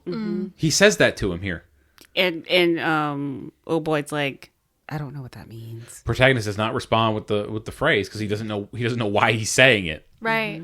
I think this is where we actually see the planning for the next heist, where they're going to steal the stuff out of the truck. Wait, because then Sator also goes and beats Oh, old girl with the... well, he threatens to. Yeah, and she's like, oh, wait, he'll hear me.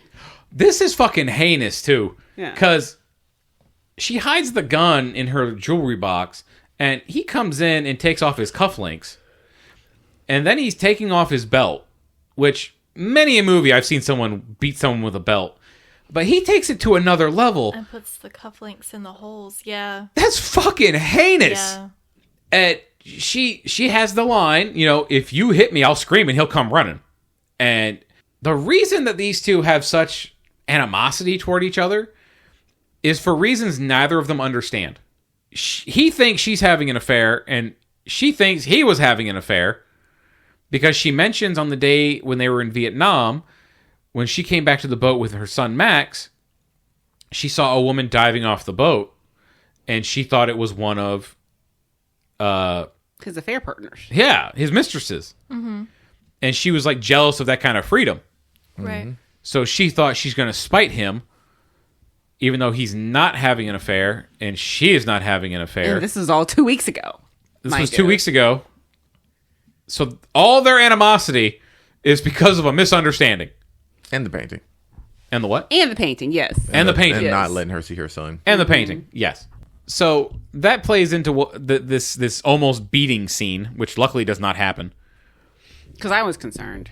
Yeah. I mean, this is a bad guy. Yeah. He does bad shit. We just watched him beat the hell out of another man with a gold brick. But this is where we draw the line. Yeah. So you beat that guy to death, and that's fine. But if you beat this woman with that belt, we can't have that. Mm-hmm. It's okay if you beat that guy to death with that gold bar, though. I mean, well, he does shoot her. Invertedly. Yeah. She lived. Invertedly. Okay. Well, it was very convoluted the way she lived. Honestly. Thank you. I was like, I'm not following the science of this, but okay. We can invert the womb. Hey. Don't think about it. They use Tenet magic. Tenet magic. We're going to get some of that sleep juice next. Like when they took Sato and Inception, just kept bringing him deeper to save his life. Oh my God. That made complete and total sense. Look, we'll go deeper and deeper and deeper. Eventually, we'll win. On the outside, you're only bleeding out for 5 minutes. You're fine. You're great. You're good. You're golden, babe. Don't worry about it. Gold bars. Gold bars. And it didn't even work because he had to go back in and get him. Yeah, they were like, damn it, we went too far. We got to go. He went down to level 4. He's in the basement of the dream world. Because he died anyway. They're like, oh, he'll be fine. And then he just died anyway. They're like, damn it. You're dying from a dream gunshot. They were trying to avoid going into limbo, and they went there. So they're in Talon, and the plutonium, I'm doing finger quotes, is in a convoy. So what they plan to do is box in this convoy. I do like this scene. It was neat. Yeah, this is because it reminded me of Inception a little bit. Damn, that's crazy. Oh, Yeah. Okay. Huh. That's crazy. Yeah. They are both heist movies. Oh my God. Both Christopher Nolan. Both have Michael Caine in a very small cameos. Mr. Wayne. But the way they do this, again, everything is very well thought out. They box in the convoy between 3 trucks, like big semi-trucks, and a fire truck. I just want to say also, the convoy should have seen this coming. Honestly. As soon as the first vehicle was in their way. Because they were taking their time. And I was like, y'all should have started switching lanes. Like, something, yeah. Neil's in a BMW with protagonist. Mm-hmm. Protagonist jumps out, gets onto a fire truck. Oh, a fast car that doesn't look fast, and they picked a BMW? That's not as bad as a movie called From Paris with Love, which is a really cheesy but fun spy action movie with John Travolta. There's a scene where they're chasing the bad guy at the end. The good guys are in an Audi. The bad guy is in a Volvo station wagon. oh. And he is fucking tearing ass down the road. I mean, that makes a little bit more sense. It's a Volvo. That's why our grandparents loved them. I was going to say, they did what they were supposed to do. Yeah. Good movie, though. Recommend. But a BMW, I was like, oh my God. That car looks fast. That car looked fast. It was fast. But they jam their radios for the convoy, and the rear vehicle smashes the convoys because there's 3 vehicles. There's a truck in front, there's a large transport secure vehicle in the middle, and there's another truck in front.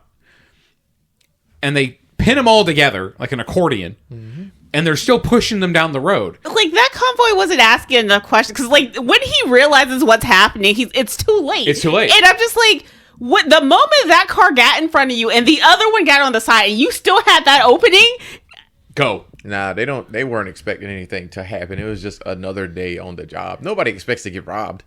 Yeah, but I They think just thought they were driving down the road. it's still their job to plan for it. How often are you driving down the road and you think, you know what, some people could rob me right now? I'm paranoid like I don't- that. I don't do work think for about armored that. secure if a company. truck pulled in front of me and a truck pulled aside of me, I'm getting away from those trucks. Immediately. I don't live a dangerous enough life to worry about it. I don't either, but I'm still paranoid. But when they pin the vehicles in and they have the radios jammed, it shows the control room be like, well, the radios are down. Are they still moving? Yeah, they're still moving. We're good. Everything is fine. And protagonist gets onto the armored truck. He blows open the top of it. He gets inside. He opens the main vault and he grabs this orange Box? Case. It's a case. Yeah. I couldn't find the right word. But he grabs this big orange case, jumps back out, gets back onto the fire truck, back into the BMW with Neil, and they're going down the road. I want to talk about the tires on this convoy. They should have been gone. Yes. Like, these are the strongest tires in the world. You Because, gotta have a little bit of, His tires are smashed. yeah, they're not even, like, roll flat. They're still inflated. Like, I don't understand. Well, they're just movie getting magic. pushed down the highway at this point. The tires don't really matter. yeah, but the one in the front also is breaking back to, like... Well, they're all smashed, but also where they're going, they don't need tires. Okay. Thank Movie you. magic. Shout out Back to the Future. Well, they open the box, the case, and it's another one of those weird parts. Yeah. Because when he goes to open it in the car, the first time we watched this, the only time we watched it, I was like, is he about to open a plutonium case in the car? Yes. I was like, don't do that. Yeah, I'm like, bro, are you about to... There's plutonium in there. Why are you just popping that open? Right. But he's like, I'm going to die anyway. I'm sure real stuff gets transported in like a lead housing or something to keep everything in. But my immediate thought was, don't open that. Don't do that. It's like, with your bare hands, sir? Right. Really? In front of my cornflakes? And as they're driving down the road, they realize, well, this is another weird thing. I saw this at the Opera House 2 weeks ago. The same kind of component. And then things get really weird. Because there's suddenly a backwards car driving down the highway, keeping up with them very well. And before the car showed up, we got the scene of Sator going to the airport with Kat. And this is where we get the scene where he actually does hit her. Yeah. And he kicks her. Yeah. And spits on her. And spits on her. Threatens to step on her face. I was like, wow, we're doing the most. Because when she's walking in, there's a door in front of them, and there's a door on the other side of a gate. And on the other side of the gate, there's a guy in a car wearing an air mask. When they go in, he says he needs her for something. He loses his temper with her, and she pulls that gun on him.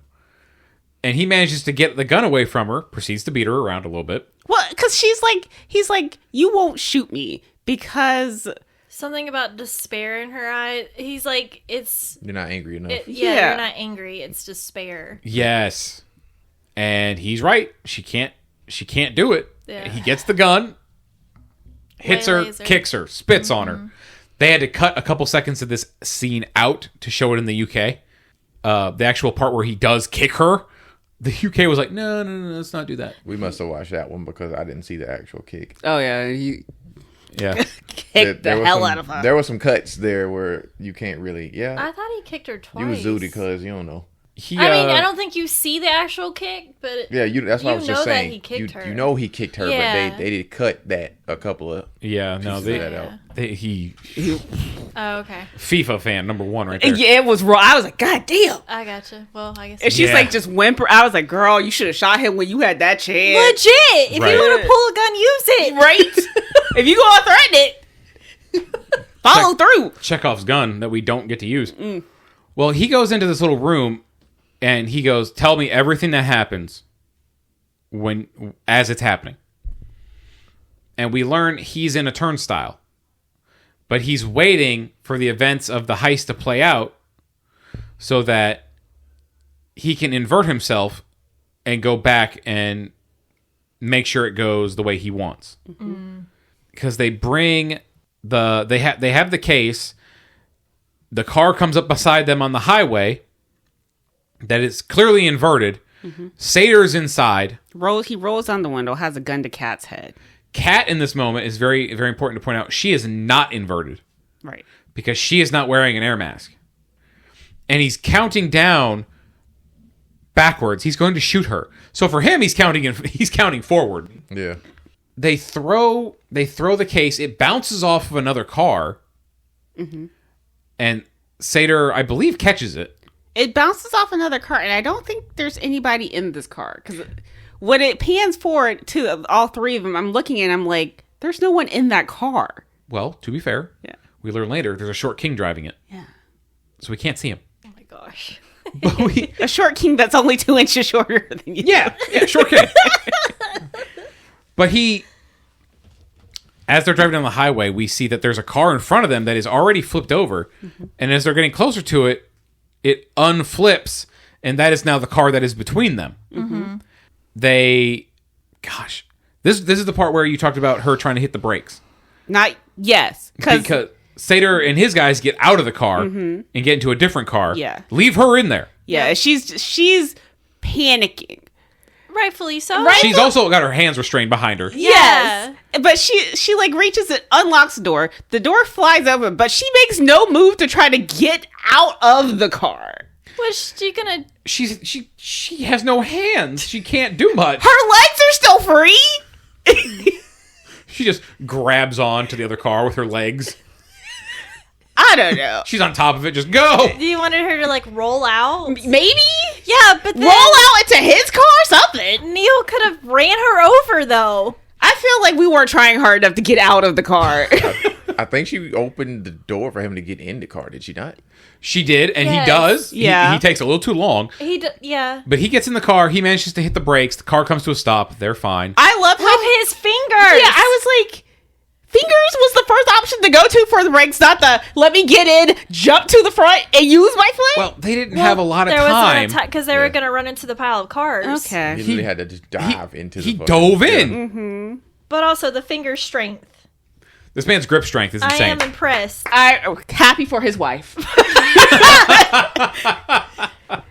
Because I was like, there is no way. That would have hurt so much. Maybe that's what he's straight or training for. Oh, you're with right. All You're those right. pull-ups he's doing. Yeah. He would like totally beast at high rocks. Protagonists don't have no wife. Protagonist got good grip strength. That's all he needs. Because he's gripping the plot of this movie together. Literally. Holding it. Well, as they're stopping the car, now they're getting shot at. Sater's men catch him. Yeah, because Neil's like, oh, thank God. He gets out, and then every bullets start flying. He mentions at this point he's calling in the cavalry. Yes. And Protagonist is like, the fuck are you talking about? What fucking cavalry? We are the cavalry. They bring Protagonist back to the warehouse, and this is where we get our first big light cue for how this stuff works. When things are moving forward in time, they are highlighted with red, and when things are inverted, they are highlighted with blue. Oh. And we got that in that airport fight earlier. The side that Protagonist went on, and he was fighting the backwards version of himself, was in the side with the blue plaque. And when the guy came out and ran past Neil, and Neil took his mask off, he was on the side with the red plaque. Okay. So, red forward, blue inverted. And they have Protagonist in a room that is lit with lit with red. And on the other side, they have Sater and Kat in a blue room. And he is speaking his lines backwards, but he's got a radio that is playing everything forward for him. And Protagonist is telling him he hid the plutonium in the glove box of the car he was driving. He's like, look, I don't have it. I hid it in the car. It's still out there. And there's a bullet. There's two... Is it two bullet holes? I thought it was just one. It might just be one. But he's threatening to shoot Kat. And this is where he shoots her with an inverted bullet. And an inverted bullet causes a wound that you can't fix in real time. Like, it takes days to stabilize it. And for her, she's only got a couple hours. I think that's what they said. It was like 3 hours. Yeah. Yeah. So they Have to invert her back through time. have to, but this is also where we get the second half of the chase. Yes. Now we get the inverted half of the chase scene. Because we meet Ives, played by Aaron Taylor Johnson, who is like special forces for Tenet. And British for some reason. He actually is British. Oh. Yeah. Okay. But I believe he's I don't know if this is his real accent or not, but he is actually British. Sater left because he's going to go back to the chase and he's going to find the case and he's going to get the plutonium. He was told it was in the glove box of the car. Mm-hmm. He leaves Kat. She's bleeding out on the floor. Bleeding out from an inverted bullet. Because he puts her up against the glass and the inverted bullet goes out of the glass and through her from a protagonist's perspective. But they go through the turnstile and they are now on the inverted side. And their plan is they want to go back through to go forward. But he says, no, we need to go chase down Sater and get the plutonium. Mm-hmm. So this is where they're breaking down for him how things work when you're inverted. But then this is also where we found out that protagonist lied about it being in the glove box. It's not actually in the glove box. Yes. Because they were like, why'd you lie? And he was like, he was going to shoot her anyway. Yeah. Right. No matter what, he's going to shoot her. Yeah. That's indicated by the bullet hole. Right. And that's also where he's just like, lying is standard operating procedure. Yeah. Yeah. We get that great line, lying is standard operating procedure. I think that's where we meet Wheeler.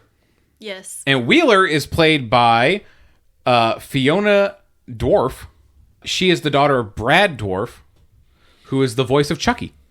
Oh. Mm-hmm. The protagonist was also telling them, I'm a time travel and try and prevent him from getting it. And they were telling him, you that's not going to work. What's done is done. What happened happens. Yeah. But he goes back through the chase and he has a car. He's like, can I drive? And they're like, yeah, we don't really know how it's going to work. They say that's cowboy shit. They tell him there are some things you just do not do in inverted time. Apparently driving is one of them. What was the other thing? There was something else too, because they're just like, oh, that's cowboy shit. Don't do that. I can't remember what it was though. I don't remember what the second thing was. Well, he manages to drive. He does manage to drive. I think this was also the moment where I was like, John David Washington is a really good physical actor, because like when he was moving towards the car fighting the inversion, it's pretty cool. Like the way he moves, like you could tell there's something off about him. This is where you find out about the oxygen thing. Mm-hmm. Like you have to bring your own air because oxygen cannot pass through inverted lungs. So that's why everyone has a little air mask. We have the shot of all the smoke. It's going in reverse. The birds are going in reverse. He steps in a puddle. Mm-hmm. And then the puddle reacts before he steps in it. Yeah. Because this puddle is going forward. He's going backwards. He manages to get the car. He goes and finds the case because he threw it out, but now it's empty. But he hides a tracker in it so that he can follow it backwards through the chase scene. And he is in the car that was flipped over during the chase. Mm-hmm. When they are throwing the case out the window, the case bounces off his car. And he makes eye contact with his past self in this moment. Which he keeps doing. This is the only time I noticed it. There's another moment a little later where he also makes eye contact with himself. I missed that part. Yeah. Is it the fight scene? Oh, it might have been. Yeah, it might have been the airport fight. There was another time too, though. Okay. Yeah, but I forget what actually happened to the algorithm component, plutonium, quote. It falls out into the back of the green car, I think. The one he drives, right? Well, he threw it. I think he actually threw the plutonium component into the car with himself, and then he gave the case to Sater. But Sater saw. He's like, I saw the drop. Like I saw when you. Don't tell me it didn't happen. I saw it. But he's already got the information because he knows how this turns out. Yeah. That's why he inverted himself, went back, because he checked the glove box of the car, wasn't in there. Right. Mm-hmm. While he's inverted. Yep. Yeah.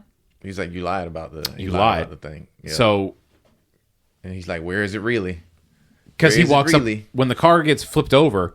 He walks up and I guess he snatches it out of the car when it's flipped over. I think so. And protagonist is in the car and he lights this gasoline on fire. Mm-hmm. And it's like they told him when a fire is the opposite when you're inverted. It's cold. Mm-hmm. And he wakes up again in a shipping container with Neil and Kat. And he goes, you might be the first person to ever die from an explosion with hypothermia. Mm-hmm. But they also talked about, before he went on this chase, the only way to save her is to get her back through a turnstile back at the airport earlier in the movie. Mm-hmm. I don't know why they couldn't use the one that was there already. Yeah. I was also very confused at that moment. Well, I guess because when she was shot, she was inverted. So they couldn't revert her through the other one? Well, the one that they're going to go through is going to send her back the right direction. So I guess they have to take her to a whole different one and bring her in the inverted side and have her spit out the right way. Oops. Yeah, I think that's it. Like when you go into the inverted side, you have to go back probably through a different one, like I was just saying. Right. Because if they send her back through here, she's going to end up back on the inverted side again. Oh, okay. And at the same time. Yes, I think. Okay. So she would be in a loop. Again, lots of stuff in this movie confused the hell out of me. Yup. Either way, the mission now is to send Kat through an inverted turnstile to get her into the right side of the turnstile. So we need to go heist the heist. We're going to heist during the heist. So they spend a couple days in a shipping container, and they're inverted, and they go back to the airport where they were originally going to steal the painting, and they crash the plane. And as they're getting ready to go in, they're having conversations about, what could happen, more physics. And Neil has a line about, when this is all over, you can ask me about my life story. Because they still, again, don't know each other. Tenet agents don't want to know each other. I believe when we met the scientist earlier in the movie, she tells him no small talk. We can't know anything about each other. In the words of River Song, no spoilers. Spoilers. And as they're getting ready to go in the airport, protagonist is looking at his arm. And you notice he's got like a little mark there. Mm-hmm. And right as he's gearing up, it starts bleeding.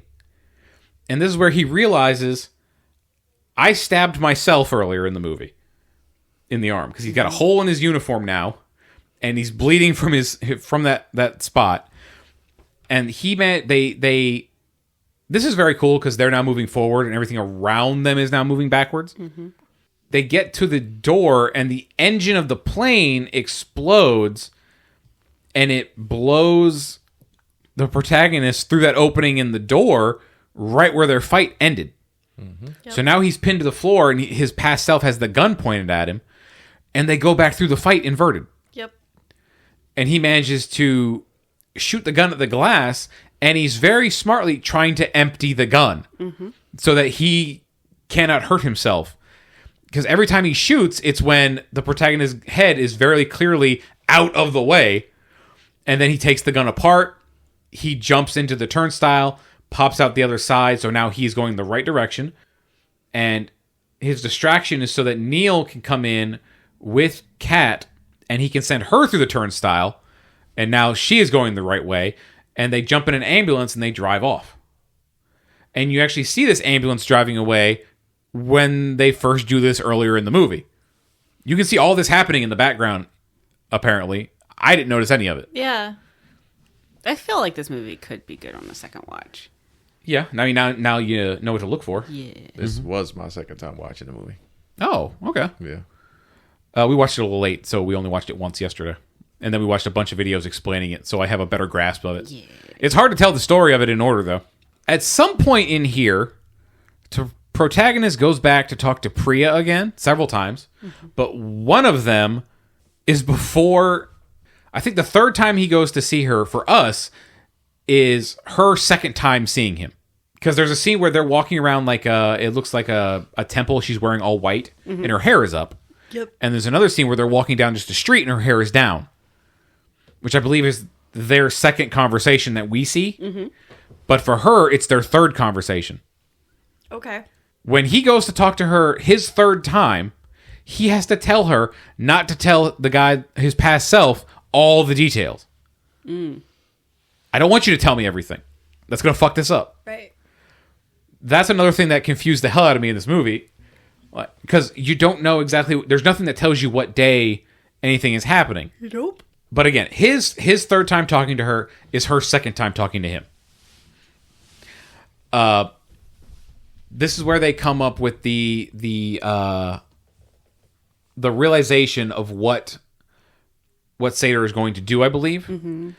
His plan is to assemble the algorithm bury it, so that people in the future can find it, use it, and wipe out everything that happened before that moment.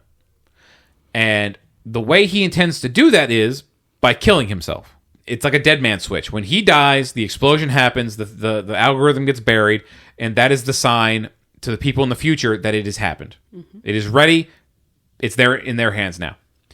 And they were like, well, what would be the perfect place for him to do that? He does everything so calculatedly. I don't think that's the right word. But what would it be? It was a time when he was happy. When was the last time he was happy? 2 weeks ago when they were in Vietnam.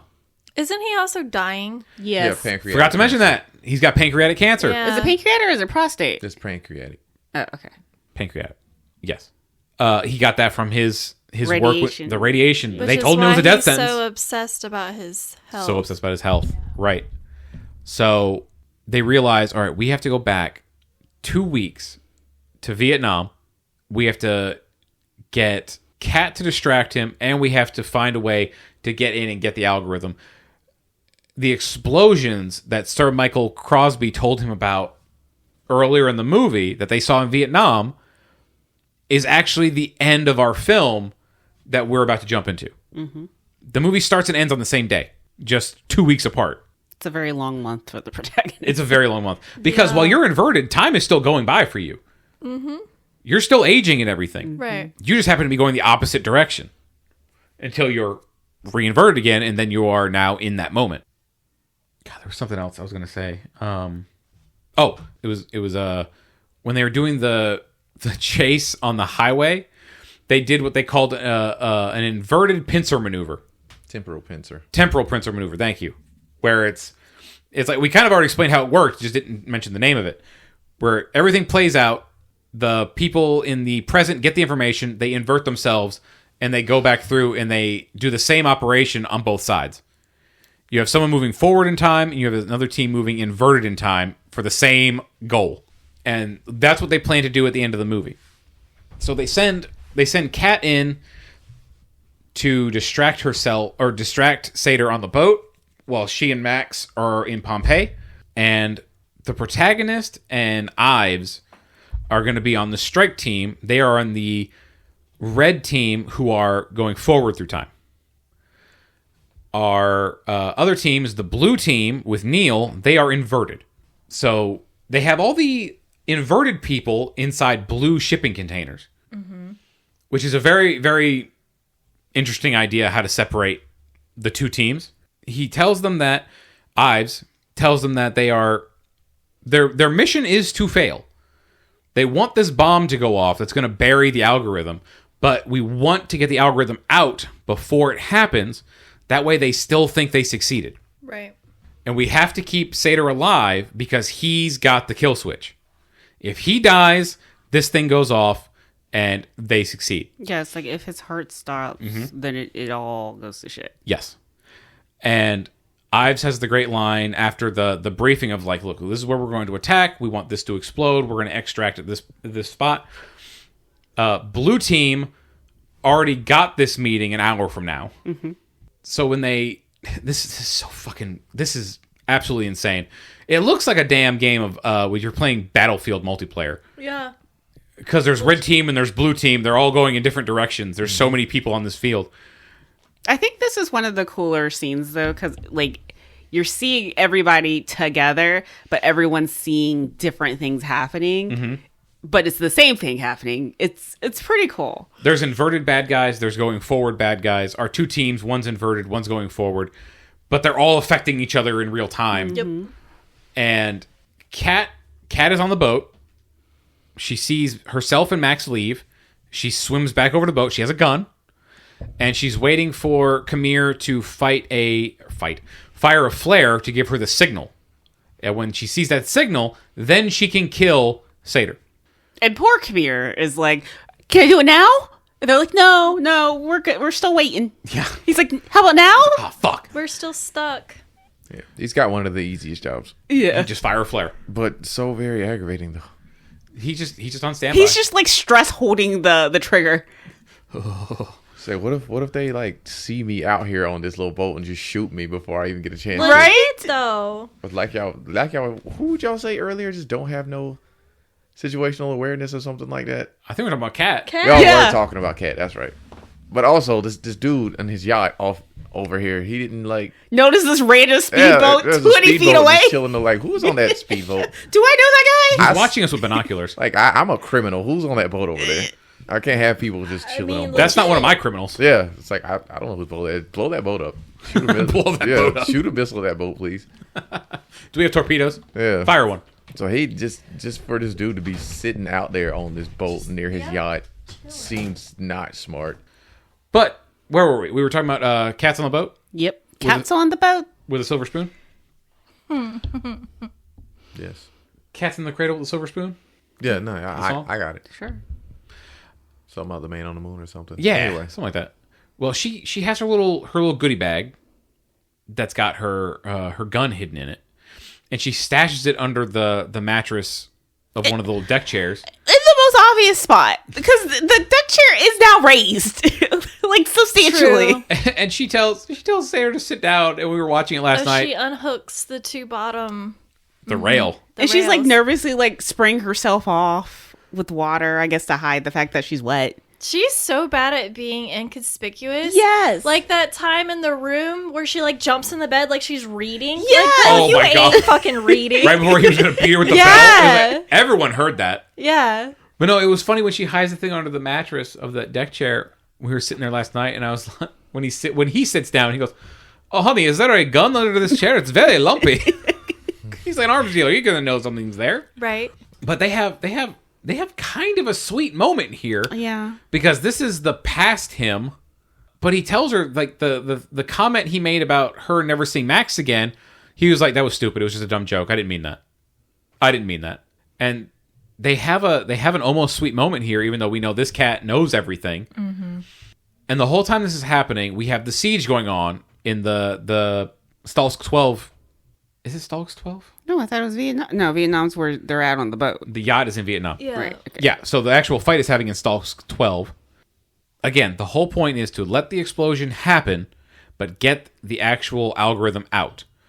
Erica mentioned earlier there was a really cool shot of Neil, who is inverted at this point, and he's looking at some rubble on the ground, and it starts to shake, and it goes back and seals one of his people up inside the wall. Mm-hmm.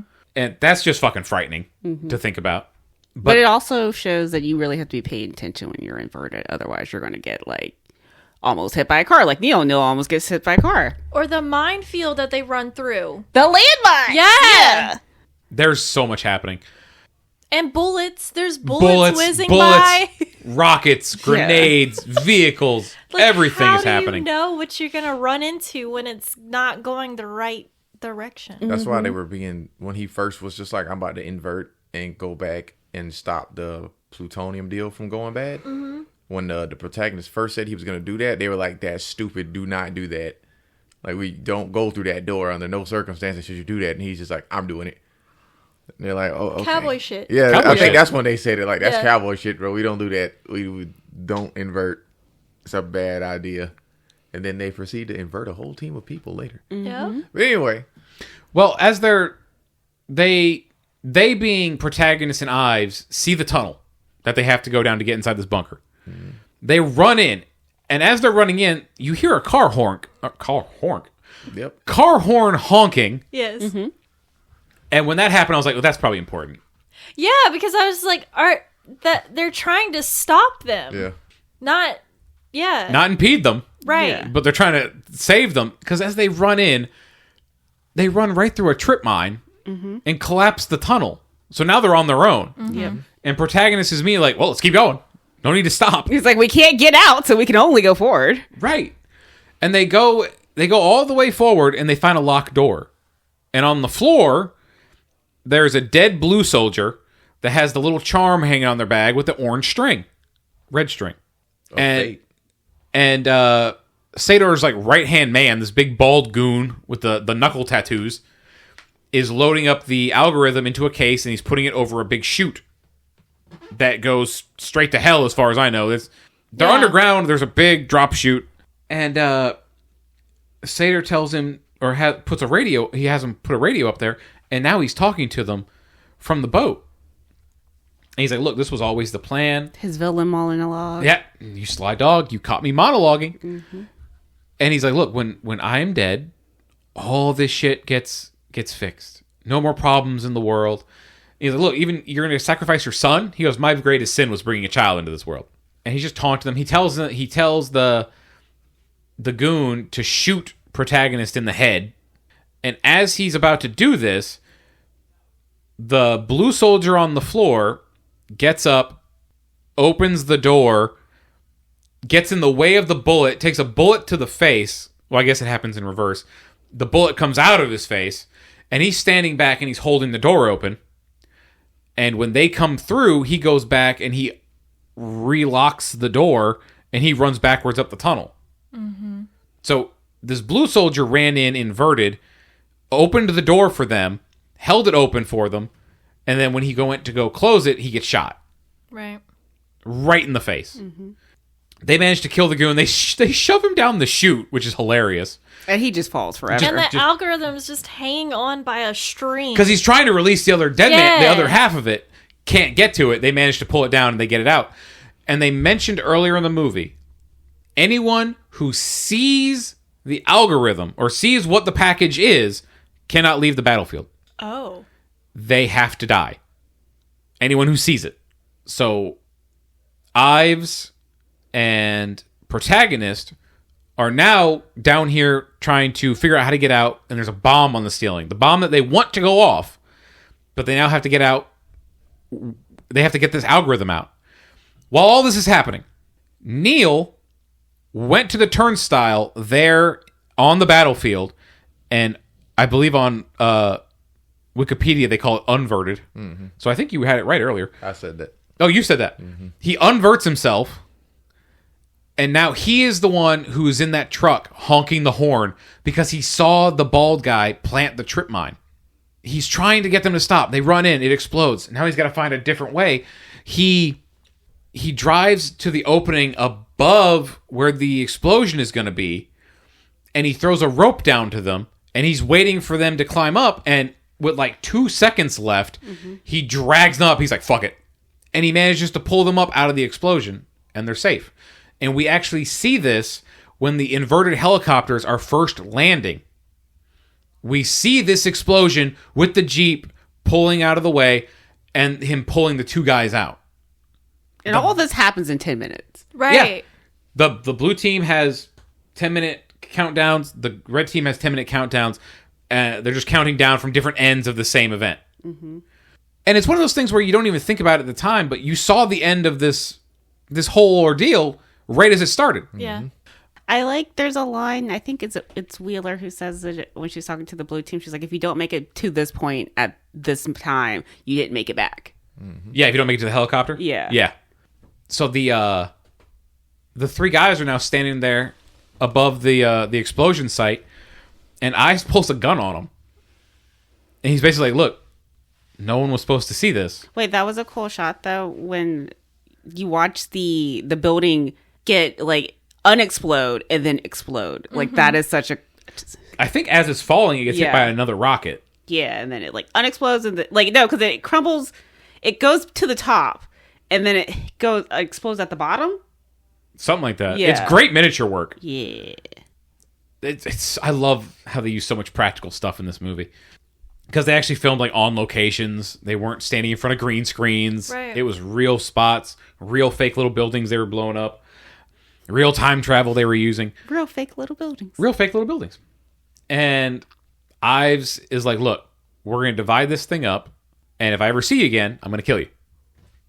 So he breaks it up into 3 pieces, and he gives each one of them, and he's going back to the helicopter. And Neil's like, how'd you get out of there? He goes, well, someone opened the door for us. And he goes, oh, well, here, take my piece. I gotta go unlock that door. I'm the only one fast enough to do it, yeah. And he turns around, and you see the little keychain and the orange string hanging from his bag, and protagonist realizes, you've been with me the whole time. And you're about to die, and I can't Hell you. say anything. And this is where Neil drops the reveal that you recruited me years ago to work for Tenet. You haven't founded it yet. You've been recruited to it before you've even founded it in the future. He has a great line about this is the end of a beautiful friendship and The beginning of something. And he says something about don't worry, we get into a lot of adventures. You're gonna have a good time. We're gonna have some fun. And he is like on the verge of tears, protagonist. Yeah. Because he realizes he's sending this man to die and he can't stop it, otherwise nothing will play out as it's supposed to. And he watches Neil get in the helicopter and he's gone. But he also made a deal earlier in the movie, we forgot to mention, with Priya. He told Priya, if we manage to pull this off, you leave Kat and her son alone. They don't need to die. And she goes, yeah, okay, sure. And he gave Kat a phone right before they went on the mission at Sakov 12. Stalsk 12, sorry. And he says, look, if you ever feel anything, feel the hairs in the back of your neck stand up. Which is crazy, considering how self-aware she is. Oh my god. But he tells her, if you ever feel anything's getting kind of hinky, Give this a ring. call this number Give your location. and your time, and I think the time. Yeah, date and time, right? Uh-huh. Yeah. And just walk Get away, rid of end the it. phone call and walk away. Yep. Well, we see after they've managed to get the algorithm, bomb goes off sometime later. We missed a key point before this. Did we? Yeah, Yes. cat on the boat and her dumb self. Yeah, where she shoots. Oh my god. Right. Oh fuck. Yeah. So it was before the bomb goes off. Yes. So Kat's on the boat. He's giving his villain monologue. She put sunscreen on the floor. Yep. And then it's she's washing it away. They have their cute little moment. Mm-hmm. She's like, lay down. I'm gonna put rub some you down. sunscreen." Also, unloads a whole bottle of sunscreen. I was like, damn girl, don't was want him to burn. What?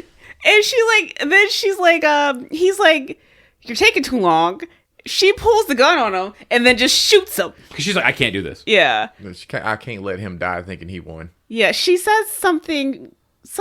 She shows him her scar. Yes. She shows the scar from where he shot her, and he realizes, oh, that's not my wife. That's a future version of her. Mm-hmm. Fuck. That I tried to kill. Yeah. And when he lunges at her, that's when she shoots him square in the fucking chest. Yeah. And then she just slides him off the boat. And Uses he the has sunscreen. Yeah. the nastiest spill off this boat because he goes head first into the rail below into that water. And then flips. That's why I mentioned he didn't drown in that water. Nope. And then she gathers her things, kind of cleans up the situation, and then dives off the boat. And that's who Kat sees. It's Diving off the herself. boat. Yeah. Yep. I believe this is also the same Sator that we've been following throughout the whole movie. Because she mentions the day in Vietnam, they went ashore to Pompeii, and he left in his helicopter. So I think that same guy, he went throughout did everything in this movie, and then he inverted himself and went back to that same moment because he thought everything was done. And that's the same guy. So him and protagonist are the two that we followed throughout the whole film. Okay. And she kills that's why he realizes, oh shit, I shot you. Because if it was the past version of him, he'd be like, He wouldn't have known. he wouldn't have known. True. Yeah. But And she also knew he was coming back because when she got on the boat, she saw a helicopter coming the back. guy was just like, he left. And she's like, he's coming back. Because when she got back on the boat that day with Pompeii, he was back. Mm-hmm. But the day that... Oh, no, he wasn't back. No, she said he disappeared. He disappeared, but I think she said she saw his helicopter. Either way, she got him. Yeah. And one of you just said it, the great line of, I can't let him die thinking he won. That was, yeah. That was great. But she did go a little early. Yeah, because she jumped the gun. She jumped the gun. Because Kimar says on the radio, hey, she shot him already. Yeah. Figure something out. Bomb goes off, they get out. Neil goes off to die, unfortunately. The vengeful scarred bitch line came from earlier when he was kicking her and shit. Because he said, you're not angry enough. Yeah. Because anger scars over into despair. Mm-hmm. And then he calls her a vengeful scarred bitch. Ugh. Yeah. Ooh, she got him, though. Yeah, she because got him. I think at the end she's like, does this look like despair to you? Yeah. Oh. Yeah. I forgot she said that. Yeah. Yeah. And then he has that oh fuck moment on his face, and then she just shoots him right in the chest. Yep. It was very satisfying. It was very satisfying. Yeah, it was very, very good. Well, now we have. I'd have beat him with a belt myself. I'd have put the suntan lotion all on the floor so he couldn't get any footing while I was beating him. Oh, like Diamond in that Black Woman. Yep. And then he'd have just been slipping and I'd have just been beating him with the belt the whole time. Why aren't you running away? Wait, there's no way to go. The whole deck's just wet. Just Why do you think I got covered in- these shoes on? Yeah. And he's making the cartoon, Yep. Yep. He's trying to skedaddle. Now who's scarred? Goodbye, Andre. But we go back to Priya is now watching Kat and Max from inside a car, and her guy next to her is loading and silencing a gun, and then protagonist just gets in the back seat, shoots that guy, and she's like, how'd you know this was? And he pulls out a phone and he plays a voicemail, and it's Kat saying that location because they're on CCTV? No, it's the name of the street where the school is. You can see it right there on the wall. And she says she's right there on whatever day. Yep. It's probably nothing, but that's what she says. She's like, it's probably nothing, but I don't feel right. don't feel right. Yeah. And he's closing Priya's loop because she's a Tenet agent, but now she's not needed anymore. His future self set all this shit up so that he in the past would take them out after the mission was done. Yep. And he makes sure they're safe. He keeps his word. And Neil even asked him right before Neil goes off to unlock the door, like, are you going to go check on Kat? And he's like, no, I'm not going to do that. That's going to be unsafe. He goes, not even from afar? You're really not going to keep an eye on him? He's a liar. Yep. Standing operating procedure. Standard operating procedure. So he takes out Priya and Something about loose ends. yeah, he's taking care of loose ends. She's one last she loose said, end. don't leave your loose ends, and then he 'Cause shoots her. He said, you're not the person who's supposed to be taking out loose ends. That's not your job. He's like, that's my job. It's my job because I gave it to me. Yeah. Because now Priya's loop is closed. Right. In the future, there's no chance of her sharing any information with the bad guys. And I believe that's where our movie ends, is protagonist just watching Kat and Max walk away. Oh, that's it. Yep. So we'll go around and everyone will say if they would have regretted seeing this in the theater and their final thoughts. I'll go first. I would have regretted seeing this in the theater. Not for a lack of not liking it, for the fact of it required too much homework in the moment for me to understand. I did enjoy this movie. I thought it was very well made. Christopher Nolan, I'm a fan of a lot of his movies. The cast in this movie was really good. The plot was good. Like I mentioned earlier, it's James Bond meets Doctor Who. I thought that was a very cool mechanic. I had a good time with it. Erica? I think I would regret seeing this in the movie theater. I'm not sure if I liked it. Like, the more I sit on it, the more I'm like, I think I do like it. But like yesterday, I had the reaction that my granddaddy had to Inception, which was, thank God I never have to see this movie again. But like now, like sitting on it after 24 hours, I'm like, I think I do kind of like it. And I think I do want to watch it again, not anytime soon. But I think I might want to watch it again. Because I do like heist movies. I like everybody involved for the most part. But I don't know. You don't like John, do you? No, I like him. Cat. Yeah. Cat being a dumb bitch. Too short. I don't know. The more I see it, the more I'm just like, sure. And the practical work. Yeah, I do like that. It's a great looking movie. It's not like, I mean, it's a lot of gray, but it's not dark. And it reminded me of Doctor Who a lot, so it really just made me want to rewatch the last two seasons. Well, not the last two seasons, but season 6 and season 7 of Doctor Who, which were my two favorite seasons. So Never seen it. it's good. It's fun. It's kooky. It's a goofy show. Yeah. Etta, what'd you think? I would probably regret it for the same reason you would. There's just a lot to process. So you probably wouldn't be able to do that in theaters. And this was our second time watching it, and I still don't know what was going on. So, but plot is good. It's very interesting. A little long, but I think it could be longer. I think I would be okay if it was longer. But if it was longer, it would have to be a show. Yeah. Right. And then you can get all that exposition done good and neat and not confuse people like me. I really need someone to hold my hand. Exactly. Watching this movie. Because there'd just be times where he'd be like, I'm confused. And he'd be like, this is happening. I'm like, I understand what's happening. I just don't understand how we're getting there. Yeah. So, yeah. Jeremy, man of the hour. What are your thoughts? I would have liked seeing it in the theater because I liked the movie. I just would have had to. I would have known I'm gonna have to watch this again. Granted, even if I did understand it the first time, I probably would have still watched it again anyway. So either way, I would have watched it again. But yeah, I like it a lot. I think the reason I watched it the first time is because it kind of reminded me of Inception.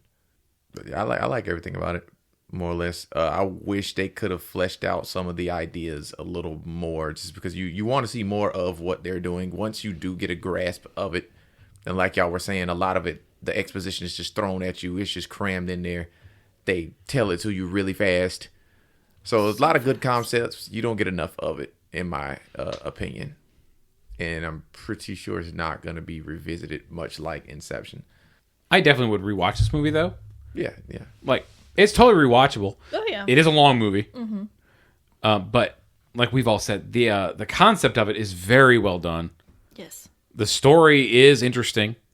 I think it's a movie where I think, like we've talked about before, I think it would be better suited for like a short miniseries because you can sit in it. It's a movie that you should sit in for a little bit. It has an original time travel premise. Yeah. I think is one of the big things for me because anytime time travel gets involved, somebody's just like, oh, that's not how time travel works. Even though time travel is not real. How do you know how it works? You can explain it however you want if you're using it as long as you make sure that it makes sense within your story's universe. Yeah. Like it has to make sense for that. You can do it however you want, but this whole turnstile with the inverted objects thing is pretty neat. It's so interesting. Yeah. Like there's time travel. Like we keep mentioning Doctor Who. He's got a literal time machine where he can travel to any point in time. He's not going backwards though. It's instantaneous. We have things like really dumb one, Time Cop, where they're in like a sled-like contraption that shoots them forward, and when they're in the time they're supposed to go to, the sled thing is gone. Mm-hmm. I think we have this one random one. This movie called Abraxas from the 80s. They go into a pool and like they scream and everything, and then they shoot into the time they're traveling to. You have the Terminator one where you have to go into a machine. You're naked. You can only bring back organic material, and it sends you instantaneously back to a point in time you want to go to. This is the first one that I can think of off the top of my head where, yes, you are traveling through time, but for you're still going forward, but now everything around you is in reverse. Right. Mm-hmm. And if they see you, you're moving backwards. Yeah. It's very, very much an original idea. Yeah. And I think all of us, 4 of us liked it. I mean, Question to Erica. I like it because it has the components of things that I like. Like, I love heist movies. I love time travel movies. So theoretically, I would like this movie. And like when I think about it, I do like it. I just don't feel like I liked it. Don't think about it. Yeah. Don't think about it. What's happened. Yeah. There's another really quick. There's one line from Priya that we missed earlier in the movie. I think when they're having their second meeting. So protagonist second and her third. She has a great line. We're under attack from the future. I was like, come on. That's such a corny line. Yeah. But accurate. It's very accurate. Can't argue that one bit. Very accurate. Did we even mention in his villain speech when he was saying that the people he's in contact with, they have told us that the future is like we're done. This is post-apocalyptic that we are going through back here. I don't think we mentioned the that. The oceans have risen, like things have like the earth is destroyed, and so that is why they want to spin it backwards, because they're just like, oh, if we turn time back, we can continue to live in a good era. Because back this way, it's done. we won't disappear, but everything around us will get better. Yeah. Is their idea. So it's just like, yeah, we're going to be living in reverse, but we live. And that's what those people are trying to do. And that's the whole reason that they're trying to invert time. Because the algorithm will invert everything. Yeah. Instead of just someone going through a turnstile. Yeah. Right. Or an item going through a turnstile. Yeah. Yeah. So we're trying to figure out how to invert it all because there's nothing left for us here on this planet going that way. Yep. We got to turn it back. And that's the whole reasoning the villain's doing what he's doing. Go back and try again. Yeah. Villains we never meet. Nope. Which I'm okay with. I'm fine with that. We didn't need more. Nope, certainly did not. So that is Tenet from 2020, directed by Christopher Nolan. If we had seen this movie in the theater, Is this the most recent movie of the season? no, Oh, wait, really? wait, no, Oh, okay. it is not. We did something from 2021, Oh, what was that? Last Night in Soho. Oh, okay. But if we had seen this movie in 2020 during the pandemic, which I wish we could turn back and avoid, it would have cost us $9.18. That's high. Yeah. I mean, it's not too much higher than the previous year. Previous year was $9.01. I feel like we got. Oh, this must be an average. Yes. We've been doing this for 39 episodes. Okay, sorry. I was saying there was like. These are the averages across America I was like, we don't pay that much for matinees. because that's where we live. Now, our next episode in 2 weeks is our season finale. Erica picked this one. I did. It's going to be a wild one. It's going to be way easier to understand than this. Is it going to be wild? It's 1968's Planet of the Apes. Oh. Jesus. And if you want to follow us on any of our socials, we're Get2Theater, the number 2. Facebook, Blue Sky, Instagram, TikTok, Threads, YouTube. We're on Apple Podcasts, Spotify, Amazon Music, all over the place. So please join us in 2 weeks where we do our season finale for season 2, where we're going to be talking about Planet of the Apes. I'm Adam, I'm Erica. I'm Etta. I'm Jeremy. and we've been getting to the theater. We'll see you guys next time. Bye.